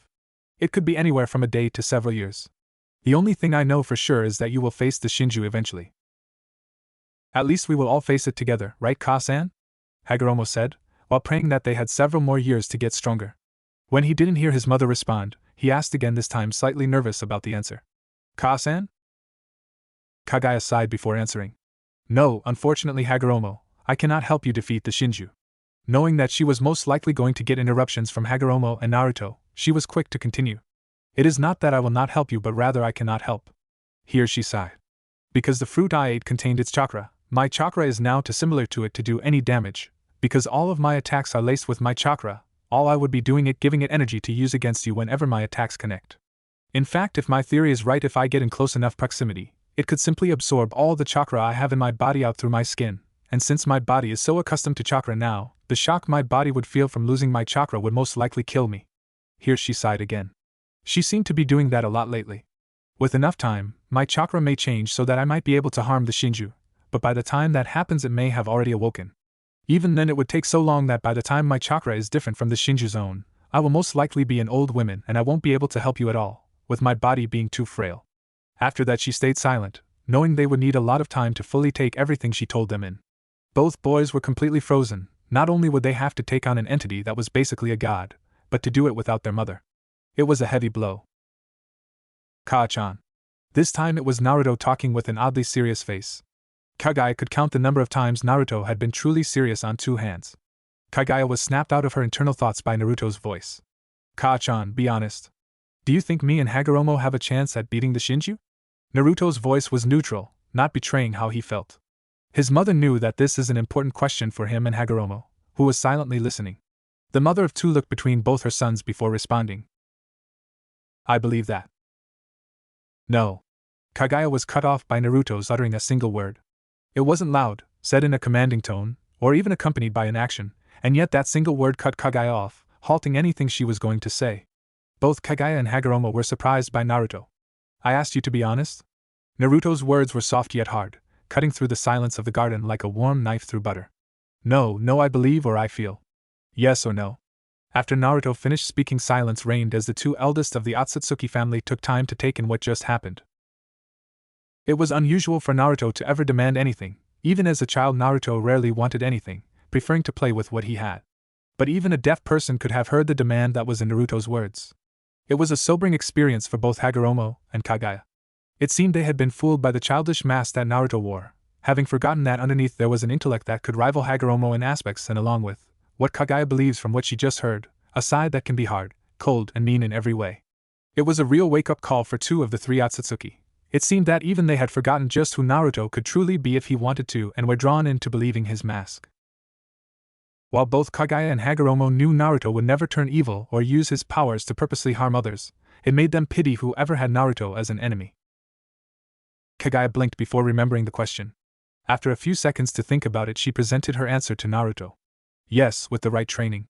Naruto didn't verbally answer, instead choosing to nod his head. After several minutes of silence, it was broken by Hagoromo asking a question. When will we be leaving the monastery? This could mess up some of his projects he had been working on while he was staying in the monastery. Hopefully they wouldn't be leaving soon. Do not worry about your projects, Hagoromo, his mother said as if reading his mind. We will not be leaving for maybe a few years, as both you and your brother must practice with both of your weapons, perhaps even creating individual styles for them if you are proficient enough. Naruto frowned for a second, thinking over the reason for having the weapons, before opening his mouth. But Kachan, I have my chakra channeling for my abnormal strength and Hagoromo has the Azura path. Why would need weapons at all? But Kagaya shook her head slightly. This is what I mean by not knowing how the world works, she said with slight sorry. In the outside world it isn't normal for some using hand-to-hand fighting style to beat a samurai or sword wielder. The extra reach of the sword and the sharp blade are usually enough to ward off anyone fighting someone with them. However, if you defeat anyone with a sword, no matter who it is, it won't attract as much attention as it would if you beat them bare-handed. As she finished speaking, the family descended into silence for several moments before Hagoromo asked one last question. Ka-san, could I see the technique you used to create my Shikujo and my brother's staff? Creating something from nothing sounds like an interesting ability. Hagoromo inquired. The ability sounded amazing with its possibilities having the potential to be limitless. Kagaya nodded but gave no verbal reply. She extended her hands and held them out palms up while closing her eyes like in meditation. Slowly, a red flame sprung to life in her left, and while simultaneously, a blue one appeared in her right. Both of the flames continued to grow in size, yet there was surprisingly no heat from either of them like a normal flame. The flames stopped growing once they had completely encased both hands in their respective colors. They both continued to flicker and both around like they were swaying in a breeze. Suddenly, Kagaya lifted her hands slightly before turning her palms to face each other, still shrouded in their respective colors, before slammed them together. A bright light exploded out from where her hands met, blinding both the boys, who looked away, and their mother, who closed her eyes, before the light slowly dimmed. As the last of the light faded away and both boys could look at their mother, or more specifically, her palms again, they found her palms now open like flat scroll and occupied. A butterfly, a black and blue butterfly, was calmly in her palms, inspecting its surroundings before it took off, fluttering out of Kagaya's hands and reach, while Hagoromo and Naruto followed it with their distinctive eyes, as it flew up, around the garden and out into the world beyond the monastery. Both boys then turned to their mother wide-eyed. She internally smirked at their expressions, pleased that she could still shock them from time to time. That, she said, was what I like to call Banbutsu Sozo, creation of all things. It has the ability to create anything the wielder desires. After several seconds of stunned silence from Kagaya's children, Naruto leant over and whispered into Hagoromo's ear while his eyes were still focused on his mother. You know how I got over my jealousy of your eyes. Naruto left no space for a reply, instead continuing to whisper. I lied. That was totally cool. Hagoromo chose to ignore him in favor of asking his mother a question. How did you do that? He asked. What did you use? Chakra, she said simply. Well, not chakra entirely, more like the aspects of chakra being used to create something new. Here both Kagaya and Hagoromo missed the pensive look Naruto got on his face. After uncovering my instinctual memories of Banbutsu Sozo, creation of all things, I discovered that two things are required to create chakra. I named the two aspects yin and yang. They represent the spiritual, like my illusions, and physical, like your enhanced strength, respectively. Yin was the blue flame with yang as the red. Yin is used to bring what is imagined into reality, while yang is used to breath and vitality. Together they create something from nothing. However, this is not a technique to take lightly. It took me years to be able to craft both of your weapons to my standard. When, Hagoromo, and I know you will, try to perform this technique, do not expect to make quick progress. As she finished up her explanation, she decided that they had talked enough today, and that any more information she gave most likely wouldn't stick. As she stood up, she prompted both of them to do the same, which they did, rising with their weapons in hand. That is enough explanation for one day. You both have the rest of the day to work on your own projects. If either of you need anything, I will be in my room resting. As Kagaya traveled back to her room to rest and reflect on the day's events and Hagoromo decided to meditate in front, he eventually learned not to do it over the pond. Naruto decided to do some training. Arriving in one of the two large former praying rooms, Naruto immediately closed the door to the room, wanting to keep what he was doing under wraps. As he stood in the middle of the room, he raised his arms, creating a 90-degree angle with his palms up and willed a ball of water to appear in the palm of one hand, while doing the same for a ball of wind to appear in the other. Yin and yang. He murmured. Aspects of chakra being used to make something new. He echoed his mother. As he slowly moved both palms and therefore, both elements, the ball of wind glowed a dull blue while the water did the same in a dull red color. Finally both came together joining completely, and a cool tingling sensation crawled up his arms. Watching closely he watched as the water froze as it absorbed the ball of wind, and the water and wind disappeared, leaving in their place a completely smooth ball of pure ice hovering just above his left palm. With a mere thought, the newly created ball of ice rose, before flattening itself. The now disk of ice slowly started to rotate at an increasing speed, before it shot forward slicing through the air like it was a katana through the parchment of a scroll. It went so fast that Naruto actually lost track of it. Suddenly there was a horrible screeching sound from the wall opposite Naruto's position. Walking towards where the noise originated from, Naruto was greeted a surprising sight. There was no ice disc on the floor or even embedded in the wall. At first Naruto simply thought that the disc shattered into tiny pieces but quickly dismissed that thought. The sound he heard didn't match that possibility. Looking around the area, he was about to give up when he noticed something. A thin line, about as thick as two pieces of parchment placed on top of each other, with the width of Naruto's waist if he had to guess. The cut itself was several centimeters deep. Unbelievable, Naruto thought in awe. Such strength in the ice is meant to be impossible. It should have shattered as soon as it hit the wall. It didn't though. Most likely because of a side effect of being made by chakra. This was incredible. Naruto didn't know if the ice disc was still in the ice, but right now he didn't care. The simple fact that the ice had cut the stone was amazing, let alone cutting several centimeters deep. I created ice by combing wind with water, and if what Kasan said is true, some yin and yang chakra, with both of them going into a separate element. If I count fire, water, lightning, wind and earth as the basic elements, that means there are another 10 possible elements that I can learn. However, this only counts if I only combine 2 elements at a time. What if I combine 3, 4 or even 5 elements at once? Then there are also the elements that aren't composed of others like crystal and metal, and if what my instincts are telling me, although crystal and metal aren't part of the 5 basic elements, and they can't be made by combining chakra natures, I should still be able to use them despite that. Naruto decided to follow his mother's example after discovering his ability to combine elements. Whether this was another ability, or he had unlocked another part of his ability to use the elements, he didn't know, but what he did know was that he was tired, both emotionally and physically, and his futon was calling him. Hey Wall Town was well known within the land of the Lightning Daimyo, known as one of the most fortified towns in Lightning Country. The village, as the name suggests, has a 10-meter-high wall made of stone that runs around the perimeter, along with numerous guards that were posted along the ramparts of the wall. The addition of the forest that began several meters from the town's wall and circled all the way around, as well as the fact that it was built near the base of a mountain, only added to the defenses the village had. Because of the level of security of the town, it had, over the years, become a trading hub for Lightning Country, with numerous stalls and stands that sold everything from food to clothes to weapons and, if you knew where to look, slaves. A side effect of the booming business during the day gave the town a seedy underbelly to go with it that was a home to prostitutes, murderers, criminals and mercenaries alike. The corruption in the village wasn't incredibly high, which was lucky all things considered. The worst case of corruption the town faced so far was a guard being paid to look the other way for a few seconds. But it was bound to get worse eventually. It was midday, with the sun high in the sky, when the guards of the trading hub first spotted something out of the ordinary. It started as a spot that appeared at the end of the road that led to the village, but slowly morphed into 3 silhouettes that then morphed into 3 people in monk's robes. While all 3 had their hoods up, it was obvious that 2 were male, while the last was a female. However, there was a fact about them that made the guards nervous about them. Because Hay Town as a trading hub, it also acquired a following of bandits that plagued the roads to and from the village, ambushing anyone they believed they could rob. Because of this, many people had taken to hiring mercenaries and samurai bodyguards to escort them to and from the village.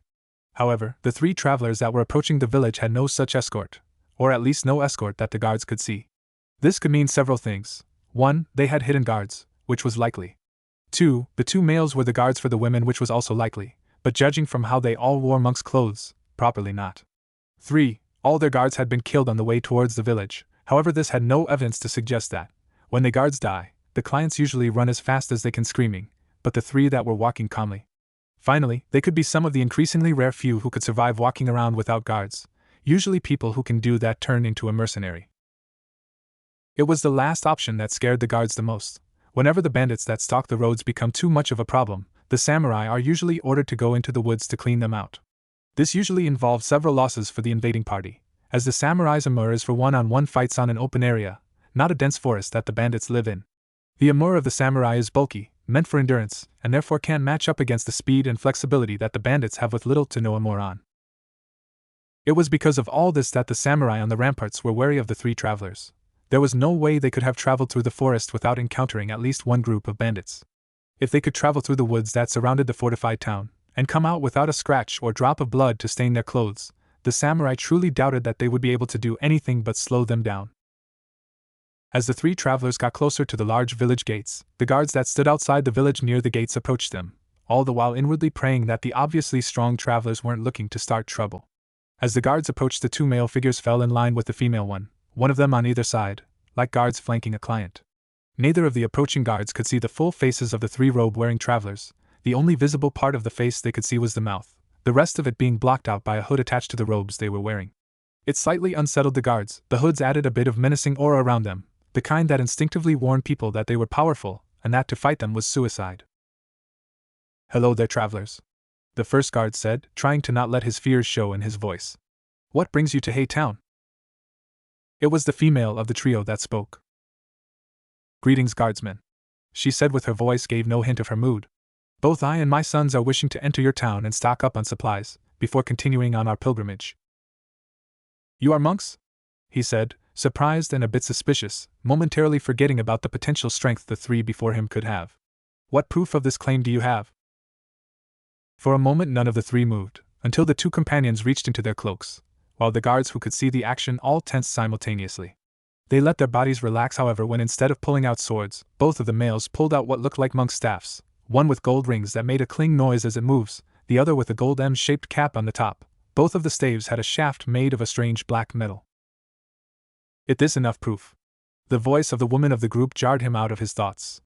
There was now an undertone of annoyance that the guard recognized, having dealt with many nobles and upper-class visitors before. "I apologize, monk-san," apologized the man, giving a small bow when he did so. "But I had to be certain. You never can let your guard down in times like these. Forgive my rude manners and please enjoy your stay at Hay Town, the trading hub of the Land of Lightning." As the last bit was said, the guard gave a motion to one of the guards on the stone ramparts, and the large gates of the town opened to the three travelers. Chapter end. Okay, that was chapter 3. We got new powers, adventure, big boss battles in the future, and a whole lot of other stuff coming. Tell me what you guys think about it in a review, and keep liking my story. Oh, but wait, this last part is just for my reviewers. Make the town's citizens. As the three travelers entered the town, what they saw was something that would stay with them for the rest of their lives. Every stall, every alleyway, every street, every house, there were people, in green spandex. "Mother?"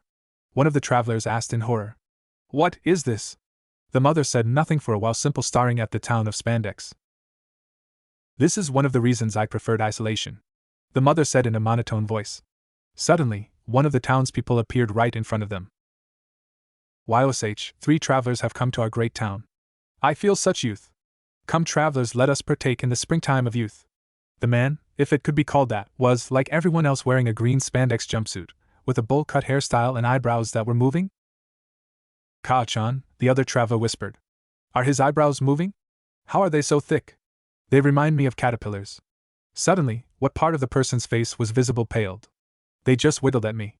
Ka-chan, I'm seriously scared." The other son didn't make any movements but inwardly agreed with his brother.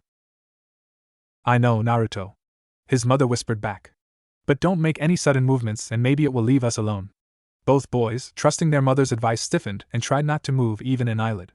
Unfortunately, it was all for naught. "YOSH, come my new friends, let us get you some new clothes that will show off your youthfulness. Then we shall all join our annually youth festival. Can I get a YOSH?" he screamed. The response scared the shit out of the three travelers but also made them realize the meaning of the wall. It wasn't meant to keep bandits out, it was meant to keep these people in.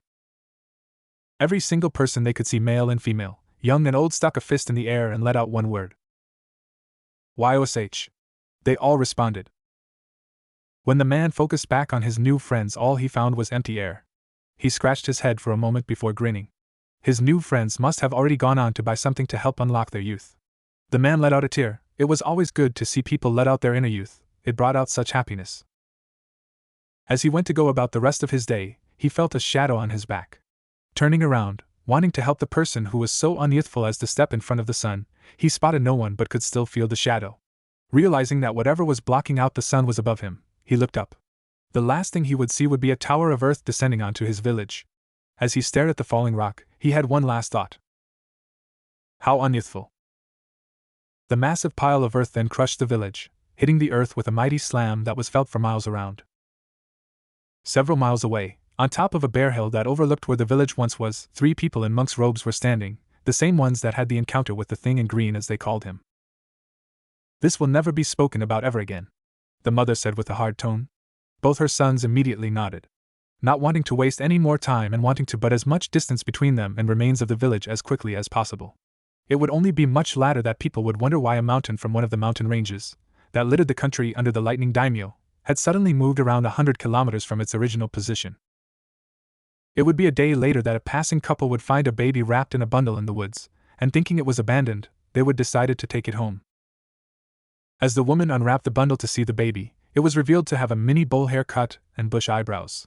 As the baby looked up at her, it gurgled out a word. Yash. The people would think nothing of it, and take the child back to their home.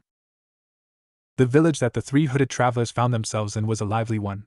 There were stalls that lined the street that constantly had several customers at any one time. Children were walking along with parents, pointing out to their parents the things they would like from the various stalls that lined the street. All in all, it was quite a surreal experience for all 3 of the travelers. Would that be how my sons act, had I not taken them away and trained them? It was quite strange how to see the various children that were around and imagine her sons taking their place. She couldn't quite imagine it. The mere thought of calm and patient Hagoromo jumping up and down pointing at something he wanted seemed so ridiculous. Even Naruto acting like these children seemed far-fetched, because while he was a ball of energy when he was younger, he had never really asked for anything. So the idea of him demanding something like these children, and in some cases, throwing a temper tantrum, was laughable at best. Oblivious to their mother's thought, the 2 men on either side of her, with staves in hand, looked around at the houses, stalls, and people. The majority of their thoughts were on how weak all of them looked. Having been raised and trained by their mother, who valued and prized strength, it was quite hard to see these people as anything but weak.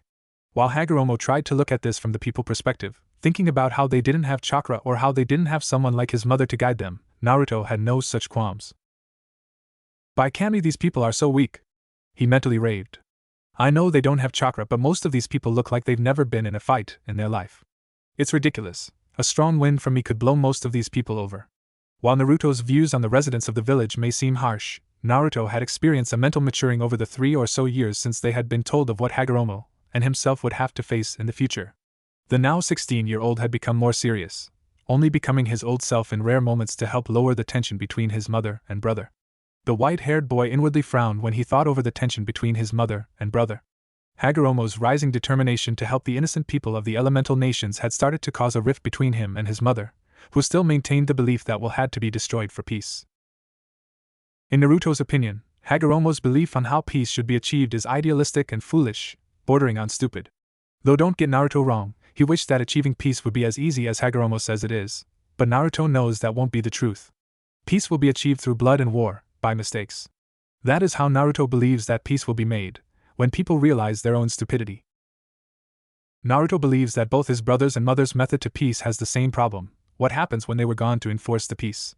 When he had asked this question to his mother and brother, both had simply said that they would choose a successor. What successor? Naruto mentally swore. The one that will magically pop out of the ground with the power, wisdom, and desire to uphold their own version of peace, with the ability to choose the perfect successor for themselves as well? What happens if they become corrupt? It's impossible. Besides, who has chakra other than the 3 of yous, unless one of them wants to ask the Shinju for the job? Naruto asked himself sarcastically. Let's go, my sons. His mother's voice snapped him out of his thinking. It is time to go get supplies before we find somewhere to rest for the night. Tomorrow we must be out of the village by mid if we are to reach our destination at our desired time. Once we have bought the food we need, we will seal it in one of Hagoromo's scrolls when we reach a private place. As she finished speaking, she started to walk forward and into the maze of stalls. Both boys made no sound, instead setting off after their mother, wanting to make sure they kept her in their sights.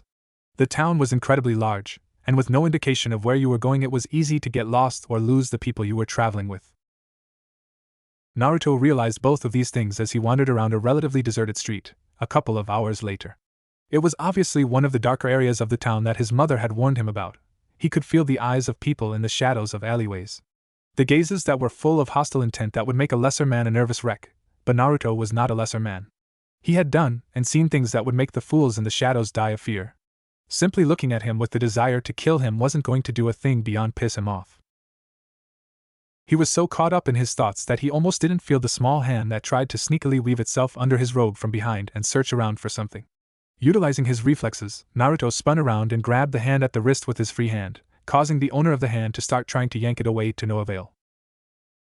Turning to the perpetrator, he was surprised to find it to be a little girl, no older than 7 or 8, wearing what, at one point in time, looked like to be clothes but no appeared to be rags that hung from her body. She had blonde hair, a surprising color, with violet eyes that looked at him with fear. When the girl realized that she wasn't going to get her hand free, she started to cry. Slowly at first, but eventually the girl started crying like there was no tomorrow, wet tracks staining her cheeks. She seemed to be mumbling something, but it was impossible to tell underneath all of her crying. Naruto looked around in hope that someone would help him, maybe take the kid off his hands or even tell him what to do, because he sure as hell didn't. It was obvious she was an orphan, the rags were enough to give that away. The question was though, why wasn't she in an orphanage? He knew that there had to be one in the village. Eventually, Naruto decided to try and calm the girl down. Bending down to her level, his hand still around her wrist, he tried to talk to the girl. "Hey, it's okay. It's okay. I'm not going to hurt you, alright?" he asked in what he hoped was a calming tone. All he was going off was what his mother told him she did when he used to cry as a baby. He didn't know if it would work, but it was all he had at the moment. Thankfully, it appeared to be enough, and the girl finally seemed to stop crying and was starting to hiccup, but the tears still streaked down her face. It was actually saddening to him, he didn't even know why. Maybe it's my brother rubbing off on me with his protect the innocent stuff, Naruto thought idly. Deciding that he wouldn't be able to get this child to stop crying in the middle of the street, he extended his senses out and found that a dead-end alleyway that wasn't occupied by people he would have to kill. Deciding that it would be better to go down the alley before one of his watchers decided to attack him, Naruto picked the girl up and settled her so that she was being held in one arm while the other continued to hold his staff. When Naruto lifted the girl up, she gave a yelp in surprise before freezing up in his arms. He idle wondered why that was before choosing to just ask her why. Walking to the very end of the alley, Naruto sat himself down on his behind, the staff beside him and the still frozen girl now settled in his lap, and pulled the girl into a hug like he remembered his mother used to. The girl was still frozen at first, but slowly moved her arms around his neck and once again started to cry. Naruto at first thought he'd done something wrong and was going to pull away, until he realized just why this girl was crying. His mother had mentioned that sometimes people will cry for different reasons other than being sad. Perhaps this was one of them? Anyway, Naruto continued to hold the poor girl while she cried, until all that came out were hiccups again, before he slowly felt her stop moving. She wasn't dead, Naruto could tell by the rise and fall of her chest, so that only left asleep. She cried herself to sleep? Naruto thought, confused. I didn't know you could do that. Kami, the rest of the world is weird. After thinking about it a bit, Naruto decided to stay where he was and wait for the blonde girl to wake up. There was no point in searching for his mother and brother as they would find him eventually, and he wasn't going to wake up the girl now. She looked exhausted if the bags under her eyes were any indication, and frankly Naruto couldn't muster up the energy to wake her. It was almost an hour before the girl woke up. As she opened her eyes wearily and blinked out the blurriness that had invaded her vision, she thought back to the last thing she remembered. I was trying to steal something from some guy in a dress, when he caught me, and the girl's eyes snapped open as she remembered what happened and her body froze. It was then she realized that she had her arms around the stranger's neck and her head on his shoulder. At first she thought he was asleep, but this theory was proved wrong when he spoke to her. Are you awake now, girl? He asked. Are you going to tell me why you wanted to steal from me? The voice held no accusation or anger, only curiosity, though it was not like the girl's mind could tell the difference between them. As she started to tremble, the blonde-haired girl heard the man sigh. Look, girl, I'm not going to hurt you, okay? If I wanted to hurt you, I could have done that when you were sleeping. This didn't seem to help the girl as she continued to tremble. Naruto was about to speak again when he heard her mumble something over and over again from his shoulder. I'm sorry. She murmured, the fear obvious in her voice. I'm sorry. I'm sorry. I'm sorry, just don't hurt me. At the end, she tightened her grip around his neck, not enough to hurt the male but enough to be noticeable. Naruto didn't say anything for a minute, simply thinking over what the girl had said and what he could do. Finally, he just decided to do what his mother did when he was little. The girl flinched at first when she first felt something touch her back, but as she screwed her eyes closed and tensed her body, waiting for the hit, she felt nothing. Slowly relaxing after she didn't feel any pain, she realized that the man was putting his arms around her. It's okay. he whispered in her ear. Don't worry, girl, you're safe. I promise. As she finally realized that no strike would come from the person holding her, she began to relax into the embrace. Slowly, however, the man tried to pull himself out of the hug, but the girl had other ideas, clinging to the man like ink to parchment. No! The girl cried internally. Please don't go, please. She didn't want this stranger to go, he was nice. He gave her a hug, he made her feel safe, and she wanted him to stay. The man, as if sensing her pleas, chuckled. Don't worry, girl, I'm not going anywhere. I just want to get a look at you, okay? The girl didn't move for a few seconds before very slowly eased herself off him until she was sitting back on his lap with his arms on her shoulders to reassure her that he wouldn't leave. It was then she realized that she couldn't see his face, as it was underneath a hood. Now, are you going to tell me why you tried to steal from me? He asked with a questioning tone. The girl seemed to squirm under his invisible gaze that she could feel staring her straight in the eye. She then looked down and mumbled something inaudible. What was that? Naruto asked the girl. A little bit loud next time, okay? The girl, still looking down, gave her answer. I was hungry, she said quietly. The words, while louder than before, were still quiet. Naruto internally frowned, being careful to not show it on his face, lest he scared the poor girl. While his mother had told both himself and Hagoromo about how some people couldn't eat because sometimes there wasn't enough food, but there was plenty in this town, he had gotten lost in shops that sold food. How could she be hungry? Are you not being fed enough? He asked. Do people not give you enough food to eat? The answer made Naruto's blood boil and his chakra surge. No one gives me anything, the girl said with her head still down to avoid the man's gaze, not wanting to see the disappointed look that she knew would be on his face. I have to steal stuff to eat. After using several meditation techniques he knew to calm himself down, Naruto knew that if he didn't before he asked another question, the answer would most likely go on a rampage. Why are you on the street? Don't you have an orphanage to go to? Naruto questioned, while praying that the answer was good enough to not warrant him going on a killing spree. Unfortunately, it wasn't. I don't know what an orphanage is, she said, trying to sound out the word orphanage. But I lost my Ka-chan and Tu-chan. She continued, sniffling at the end. I don't know where they are. Tears were appearing in the corners of her eyes. Naruto, to his credit, didn't show any outward reaction. Internally, however, was a different story. So she isn't an orphan, just lost, he thought. That's a bit better. I thought I might have had to do something drastic. Thankful, his thoughts of violence were halted by a question from the girl. Man-san, why are you wearing a dress? I thought only girls could wear dresses. After that comment, the girl's 7-year-old mind came to one conclusion. Man-san, are you really a girl? That question was met by utter silence. A twitch developed above Naruto's eyebrow gave away his annoyance. No, it's not a dress, and I'm not a woman. He managed to get out. Why would she think he's wearing a dress? But I see other women wear stuff like that, she asked with a childlike innocence. Childlike innocence, my ass, Naruto thought. She's asking these questions on purpose, I know it. Naruto inhaled a deep breath of air to calm down before he did something he regretted. Girl, it's not a dress, it's a monk's robe. As he saw the girl open her mouth, most likely to tell him that it was a dress, he quickly asked another question to help divert the girl's attention. What's your name, kid? The little girl smiled at the question, happy that someone seemed to be paying attention to her. My name's Akari. What's yours? She asked curiously. To Naruto's happiness, she seemed to have forgotten he was wearing a dress. Thank Kami for children's short attention span, he idly thought. My name's Naruto, nice to meet you, Akari. Naruto smiled, reassuring the violet-eyed child. Giving the child a look over, Naruto noted that she seemed quite thin, more so than a normal child for her age should be. She must be starving, he noted. After pondering what to do for a minute, Naruto decided to take the child to get something to eat for her, as well as for himself. It was definitely past lunch, if the sun's position in the sky was any indication. Smiling to the girl, he was about to ask her what she wanted to eat, when his senses alerted him to the fact that they weren't alone in the alley. Turning his attention to the entrance of the alley, he noted that it was just some of the lowlifes that plagued the area he was in. He was about to give them the opportunity to leave when he felt Akari wrap her arms around his neck and tense. His observations were cut off by the leader of the thugs speaking to him. All right, boy, time to hand over all your money. Do that and we won't hurt you or your little friend, the leader of the thugs said. Judging by the not-so-quiet snickering that was going on behind him, it was obvious that he wasn't going to keep true to his word. Naruto idly noted that he was going to have to knock these people out to avoid any more conflict. While he could kill them and he wouldn't really bat an eye at getting rid of the scum before him, he didn't know about how that would affect the girl that was currently clinging to him like a lifeline with her head buried in his shoulder.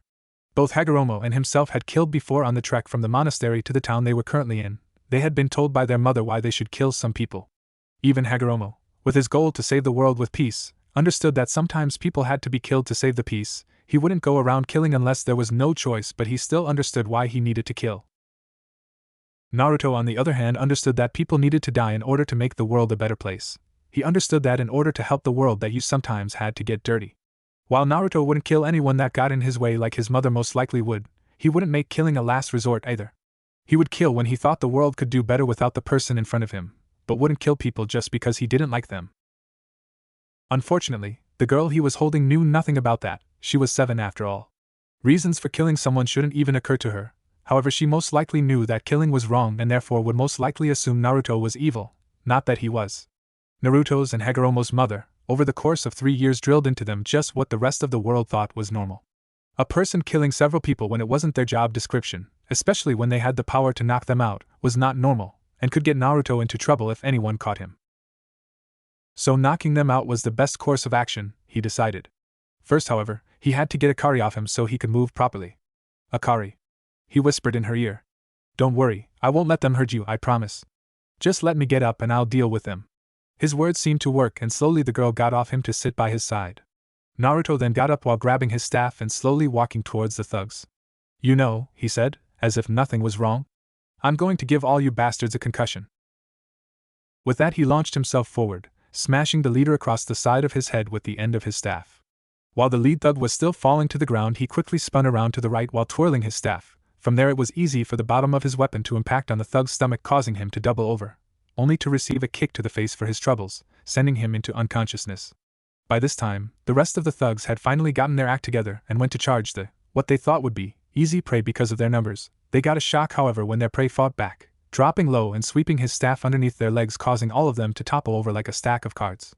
A single hit to the head while they were on the ground ended the consciousness of 3 thugs, while the remaining 2 of the thugs got back up. This stumped Naruto, as he didn't remember giving those 2 concussions yet. The first thug got his legs swept out from under him, and while he was still in the air was smashed in the head with the top end of Naruto's staff, breaking his nose. The second thug stopped just before Naruto, seeming to be contemplating his chances against the cloaked figure. Unfortunately, he didn't get that chance. An object coming at him caused him to instinctively catch it. It took only a second to recognize the staff that had taken out his friends. Looking up, the last thing he saw was a bare foot flying towards his face before blacking out.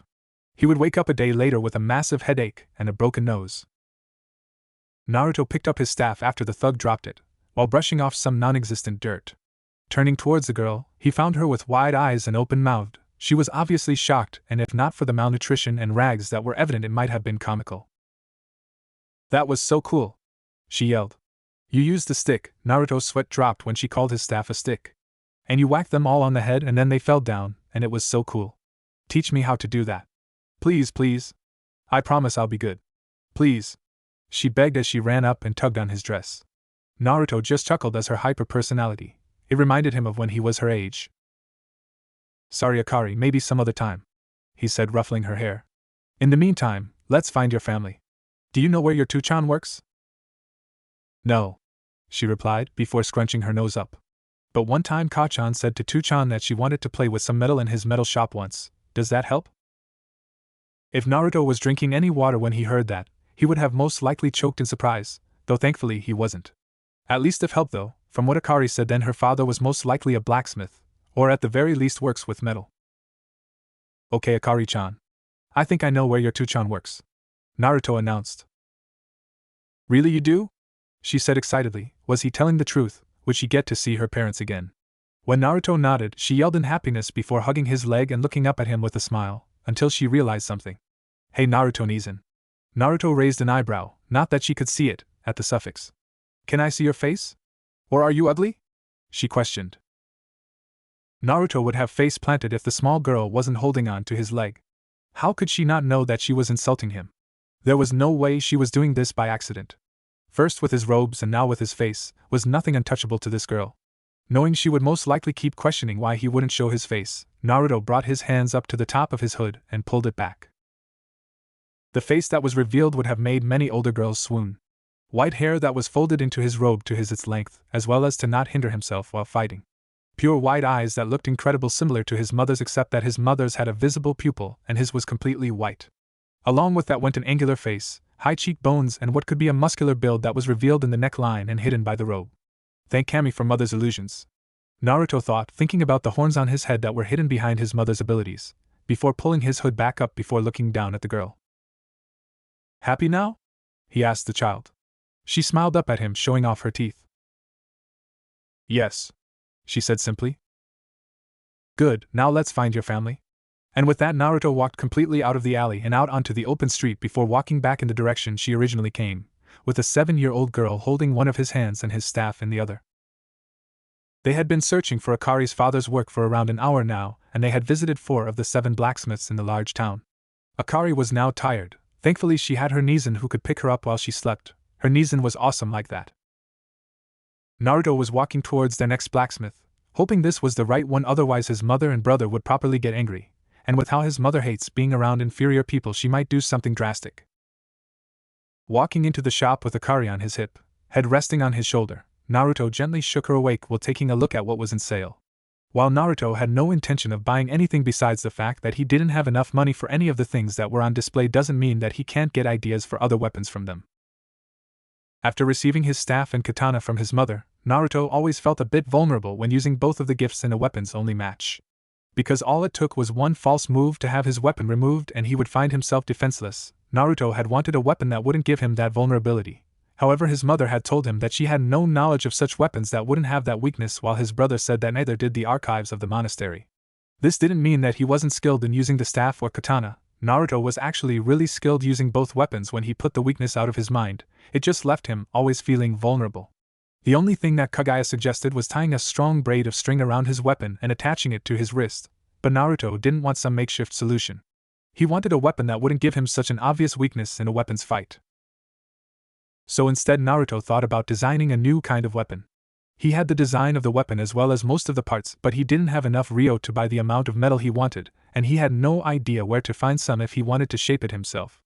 Naruto was cut out of his thoughts by the sound of someone dropping a piece of metal and it hitting the floor. Turning his gaze to the source of the noise, his white eyes came across a middle-aged man with brown hair and violet eyes with bags under them that were wide in shock. He was behind the counter where people would bring up what they would buy, wearing a blacksmith's apron over his plain brown tunic. Akari, he whispered in shock before snapping out of it and practically yelling out his next word. Akari! The girl in question's head snapped around from looking at the various weapons on display before turning to a familiar voice. Her eyes came across someone she thought she would never see again. Tyu-chan! She yelled, while wriggling in Naruto's arms in an obvious sign to get down, to which Naruto obliged and placed the girl on the ground and watched as she ran to the man with open arms and tears in her eyes. The man copied the gesture and picked the girl up and held her close while she started to sniffle. Naruto stayed away and let the father and daughter have their moment. After a minute or two, the man moved Akari to the side so he could see and thank the person who brought his daughter home. Both his wife and himself thought they were never going to see her again. His wife was actually back at their house crying because she thought she would never see her daughter again. Thank you for bringing Akari back to her family, he said with the beginning of tears in his eyes. If there is anything you want, please just take it. It is the least both me and my wife can do for bringing our daughter home. He used both of his hands to hold said daughter comfortably. It had appeared that she fell asleep, though no one could really blame her. They didn't know when she last had a good night's sleep. It's okay, Blacksmith-san, you don't have to give me anything. Naruto insisted. He really did. He had to get back to his mother and brother before they skinned him alive for having to wait so long for him. He knew they wouldn't look for him unless it was late, and judging by how the sun was slowly ending its run across the sky, it might be getting late. No, please, I insist. You must take something, anything, from my shop. You don't even have to use it. It's just to help me feel better that I paid you back for saving my daughter. It can even be just some scrap metal that I have in the back. Please just take something to help me clear my conscience. The father begged, though he missed when Naruto froze for a second when he said scrap metal. Naruto quickly thought for a minute. Well, he did want to give me something, and he would most likely throw away all that metal. The hooded monk thought before addressing the blacksmith holding his daughter. Exactly how much scrap metal do you have, Blacksmith-san? Naruto smiled. Oh yes, today will be a good day indeed. Hagoromo Otsutsuki didn't know how his brother managed to push all the right buttons to get on his nerves, but he would like to find out. A lot of the time he seemed to do it on purpose, like when they were little, but lately it seemed he was doing it unintentionally. It didn't matter how he was doing, all that mattered was that his brother was seriously going to get it when he got back for leaving him alone with his mother. Both of them were standing in front of the place they would be staying in for the night. It was just a regular inn that had some spare rooms, nothing too fancy, nothing too cheap. It wasn't that he didn't like her, on the contrary, Hagoromo loved his mother just like he used to when he was boy. But lately there has been a lot of tension lately about how peace should be achieved. It was something that shouldn't be a problem, but it was. Hagoromo's constant belief that love was the answer seemed to, not anger, but annoy his mother. He felt that his mother was trying to show him some hole in his belief that he was not seeing, while he was also trying to do to her, but he just wasn't seeing it.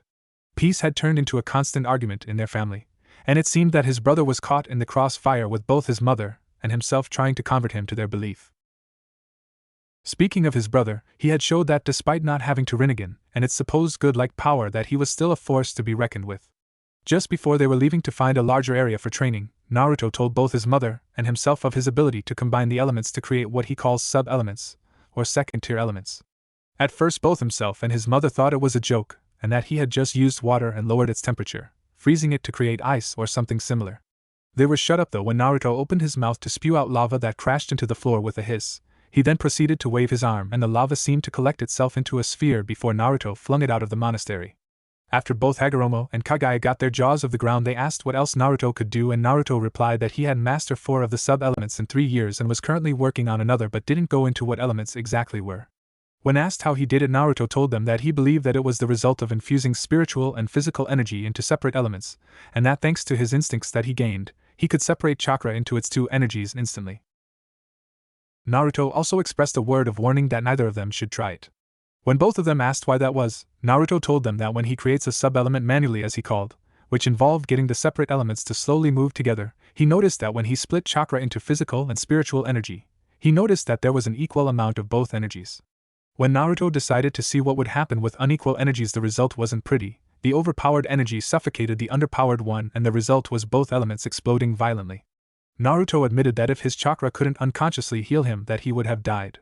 His mother then proceeded to drag him into the dirt area in the garden, and then beat him up for a couple of hours as punishment for being a kami-forsaken idiot. Thoughts of his brother's improvement also made him remember his own. Hagoromo had proved that he was quite skilled using his shikujo and katana, more so than his brother, which was a surprise for him since his brother usually excelled in the physical areas of combat. Though after his brother had told him about how vulnerable he felt with the weapons, he understood why. It would be like learning how to write with his opposite hand, not impossible, just uncomfortable and would take a while to get used to. Though when his brother told him about a weapon he was going to design that would suit him, Hagoromo expressed his doubts. After all, while Naruto was competent in his plans, they usually ended with some sort of explosion. Hagoromo actually commented that he thought he might have been using the explosions like an element. Hagoromo didn't like the glint that appeared in his brother's eye when he said that. Thinking about explosions then made Hagoromo think about the, not really a new ability he uncovered, but more like a new application for chakra, like when Naruto made his chakra heal himself. During his early teen years, Hagoromo had been searching in the archives of the monastery when he uncovered a book talked about symbols that did things when applied in the right ways. Obviously, when Hagoromo drew a symbol on some spare paper, nothing happened, but that got him thinking, what if he could use them with chakra? Obviously, just ink wouldn't work, but what if he could use chakra somehow to power the symbols, much like his chakra powered his techniques from his Rinnegan? That was when Hagoromo discovered that if he channeled chakra onto the ink, that symbol came alive and did what the book said it was meant to. Unfortunately, the symbol had been one for fire, and it was only thanks to him coating his hands in chakra that he escaped with it. From then until they had to leave the monastery, Hagoromo had practiced what he called fuinjutsu, sealing techniques, while recording all he did as well as writing out ideas for new seals that he wanted to try out in a book he now carried on himself. It was thanks to his fuinjutsu that the group could carry all they wanted without bags, using what he called storage seals that he placed on scrolls. He then therefore called the product of the 2 storage scrolls. Though he got quite angry when Naruto just casually tossed the scroll up in the air when he first got it, didn't he know all the blood, sweat and tears, not to mention the explosions that occurred when he developed the scrolls. Hagoromo was also trying to work out a solution to defeat the Shinji using fuinjutsu. Both he and Naruto know that defeating the tree god in a drawn-out fight is nearly impossible. The beast is a god for a reason, or at least part god according to their mother, not that it makes much of a difference in the end. He had decided that sealing the beast in something would be the best option. The only question now was what to seal it in. That was the question that he was pondering. Maybe Naruto would have some ideas. The white-haired 16-year-old could be quite smart when he was serious when he wanted to. Hagoromo was drawn out of his thoughts by an approaching chakra source that dwarfed his own. That was another thing. Over the years, Naruto's chakra system had grown to an enormous size, so much so that it was almost 2.5 times the size of Hagoromo's own and almost double the size of his mother's, and that was without adding the fact that Naruto's chakra was also denser than normal, although that was really just based of the three people. Naruto chakra, however, was still smaller than the Shinju's own chakra, though from what Naruto could sense of the beast's growing chakra, after his mother told both Hagoromo and Naruto how to sense it, he had around a third of part God's chakra, though it was still gaining more at a faster pace than Naruto could, though that was to be expected. The Shinju was at least part God. Turning towards where he felt his brother's chakra coming from, Hagoromo used his eyes to spot him. However, as soon as he did lay eyes on him, he was instantly wary. Naruto was smiling, and while he couldn't see the rest of his face due to the hood, the smile was all he really needed to know something was wrong. It wasn't the happy, joyful, excited sort of smile, it was the I'm involved in something dangerous smile that was only on display when something pointy or explosive was involved. Observing as his brother, Hagoromo noted that there was nothing abnormal and slightly relaxed. Perhaps he was wrong. False alarm. Hagoromo idly noted that his mother had also sensed his brother's approach and was also wary of the smile that he had on.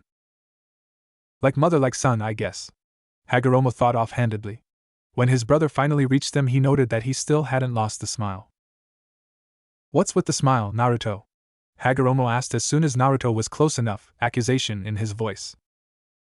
Why, Hagoromo, what in Kami's name made you think that I am smiling for any reason other than Naruto's happy voice trailed off after he noticed that both his mother and brother had their arms crossed. He could feel their stares. Naruto pouted.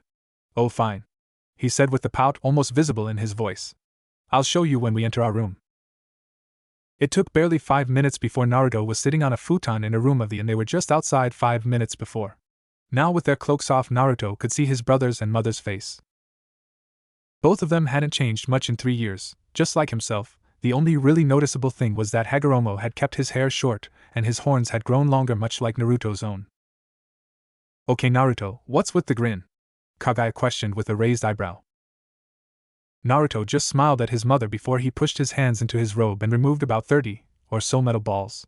There was nothing really noticeable about them other than all of them were perfectly smooth and round, no imperfections on any of them.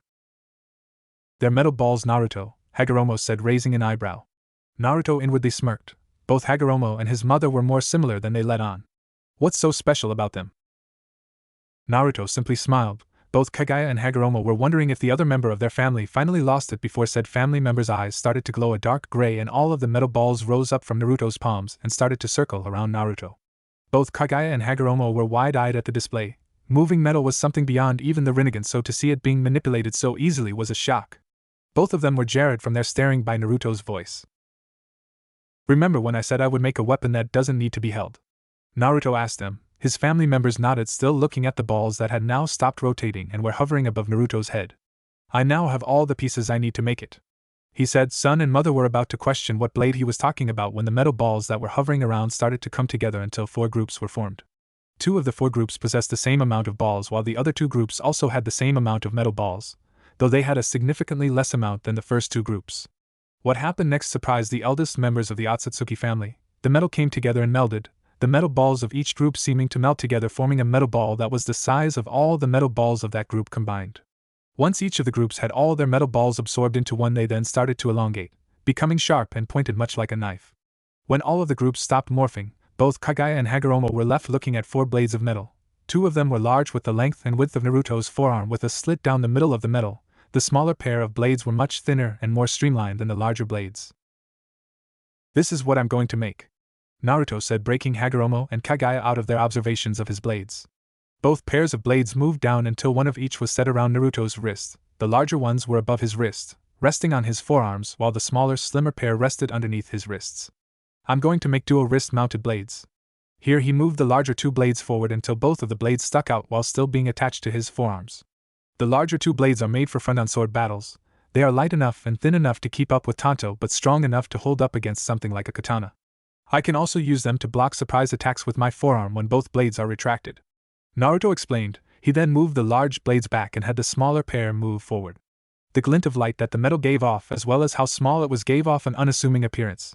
But both Kagaya and Hagoromo knew from experience that Naruto would never keep something that didn't help him in some way. The smaller blades are for surprise attacks that enemies won't expect, as well as deflecting attacks and killing silently. Naruto then retracted that pair of blades as well, before looking up at his brother's and mother's face, paying no attention to the surprised looks on their faces before he continued with his explanation. All I need know is a way to extend both blades that doesn't involve me getting stabbed. What I've got so far is Hagoromo doing something with Fuinjutsu that will allow me to use chakra to extend and retract both pairs of blades. When he finally finished speaking, he observed his family's faces, wanting to see how they felt about it. Kagaya seemed shocked and proud of him, shocked at the kind of weapon he made and proud that he could make something at that level. Hagoromo, on the other hand, seemed shocked and curious, shocked because of the weapon, but why would he be curious? Because of the kind of weapon it was, because of metal manipulation he showed, or was it because he asked to help use his Fuinjutsu to help create a weapon? It is an interesting weapon you have thought up, Naruto, Kagaya told Naruto after several seconds. It has the potential to be amazing. Yes, brother, Hagoromo agreed. Your design is incredible. I will try to design a ceiling array that will allow you to do as said, but it will definitely take time to create. Here Hagoromo got a slight smirk. Unless you want to learn Fuinjutsu and help me with creating the array. How long will it take you? Naruto asked. He didn't want to have to wait long for his dual blades to be completed. A year, maybe more, Hagoromo replied and waited for the inevitable outburst. What? Naruto exclaimed. A year? Why would it take you so long? He whined. Hagoromo's rippled eyes immediately hardened. Have you forgotten just what we will be fighting in the future, brother? I am devoting much of my spare time to finding a way to get rid of the beast using Fuinjutsu, Hagoromo replied in an icy tone. Naruto quickly stiffened and sat up straighter. In that case, I will also learn Fuinjutsu, he replied, his voice becoming serious and his eyes narrowing. Not just for my own array, but to also help you, Hagoromo, find a way to get rid of the Shinju. Hagoromo smiled. It was times like this when he was glad his brother could be serious. Thank you, Naruto. I will be glad to accept your assistance. The eldest Otsutsuki male then became serious again. However, now that we are here, I believe that we should discuss ways to deal with our foe. I agree, Nissen, said Naruto. If we are to defeat the Shinju, we must start planning immediately. Here Naruto took a deep breath. Why, most likely will not be able to overpower the beast, even combined, we will not have enough chakra. Therefore our only option is to trap it somewhere it can't escape. Hagoromo expressed his own thoughts. Correct, Naruto, our best option would be to trap it and hold it somewhere. I have also believed this to be our only option for a while now. As I said before, I have been looking to Fuinjutsu for the answer to our problems. So far the only answer that I have come up with is to seal the beast inside something to keep it contained. Here though Hagoromo's expression turned grim. Unfortunately for us, I have no idea about anything that can contain a being of such power. An animal is a possibility, but then so is the possibility that the Shinju's conscience will override the animal's mind and take control. An inanimate object is defiantly a no. While inanimate objects do have the ability to contain chakra, the Shinju simply has too much chakra to be contained in an inanimate object. Hagoromo took a deep breath before continuing. The only object I could come up with would be either you or myself, Naruto. There was silence in the room after Hagoromo's confession of their options with Fuinjutsu. Kagaya, who had been standing silently while her two sons had their conversation, could do nothing but watch the grim looks on their faces. She knew she would be no help in this kind of conversation. Any ideas she had wouldn't work. As they said already, they couldn't overpower the creature, and they were already talking about trapping it using Fuinjutsu. What could she contribute to a discussion about a subject she had no clue over? While Hagoromo watched his brother's face, Naruto's brain was currently running over all their options in his head, trying to find anything they had missed or overlooked in their discussions. Could we destroy it using Fuinjutsu? Naruto asked suddenly, looking at Hagoromo. What? He said, startled by his brother's words. Destroy it with Fuinjutsu. Can we do it? He repeated, looking at his brother. You once said that the limit with Fuinjutsu was one's imagination. Would it be possible to absorb all its chakra using Fuinjutsu? Hagoromo said nothing for several minutes, thinking over his brother's proposal. Hagoromo then shook his head and sighed. It is possible, Naruto, but there are several problems with that. 1. We would have to keep the Shinju in a certain area while the seal takes effect. The seal would have to be on the ground, as it would be impossible to grab onto the beast and carve the seal onto the skin. Then we don't know how long it would take or even if we could keep it there. Remember, we have no idea of any of its abilities. For all we know, it could fly just like you, Naruto. 2. Where would all of its chakra go? Because it would have to go somewhere. There are just far too many high-level risks involved in trying to absorb its chakra. Couldn't you seal it into someone else? Both brothers turned to their mother, who, for the first time since they started the conversation, was speaking. Why can't you just seal the beast into a random person if you can seal it into yourself? Because where would the chakra go? Since only Naruto and myself have the chakra pathways that can support the Shinju's chakra. If we did seal it into a normal citizen, there is no telling what the Shinju's chakra would do to the host's body. Hagoromo paused again before adding to his words. There is also the fact that anything bigger could have disastrous consequences. It's bad enough that we're trying to seal away a possible primordial entity, but anything that destroys it could do serious damage to our world. There is an obvious reason that it is here, on this plane, otherwise it would have left long ago. It may hold the world together. That revelation was disturbing to say the least. The possibility that anything they did would end up with both Otsutsuki males dead was depressing. It was like either way they ended up dead, however both boys would try go with the possibility of death rather than certain death. It was then that Kagaya decided to put an end to the depressing aura that had enveloped the room. Hagoromo, Naruto, go to bed both of you. Kagaya commanded to her children, though both of them knew it was actually her nice way of speaking to them. As they got older, both of them realized that their mother was starting to become harder on them.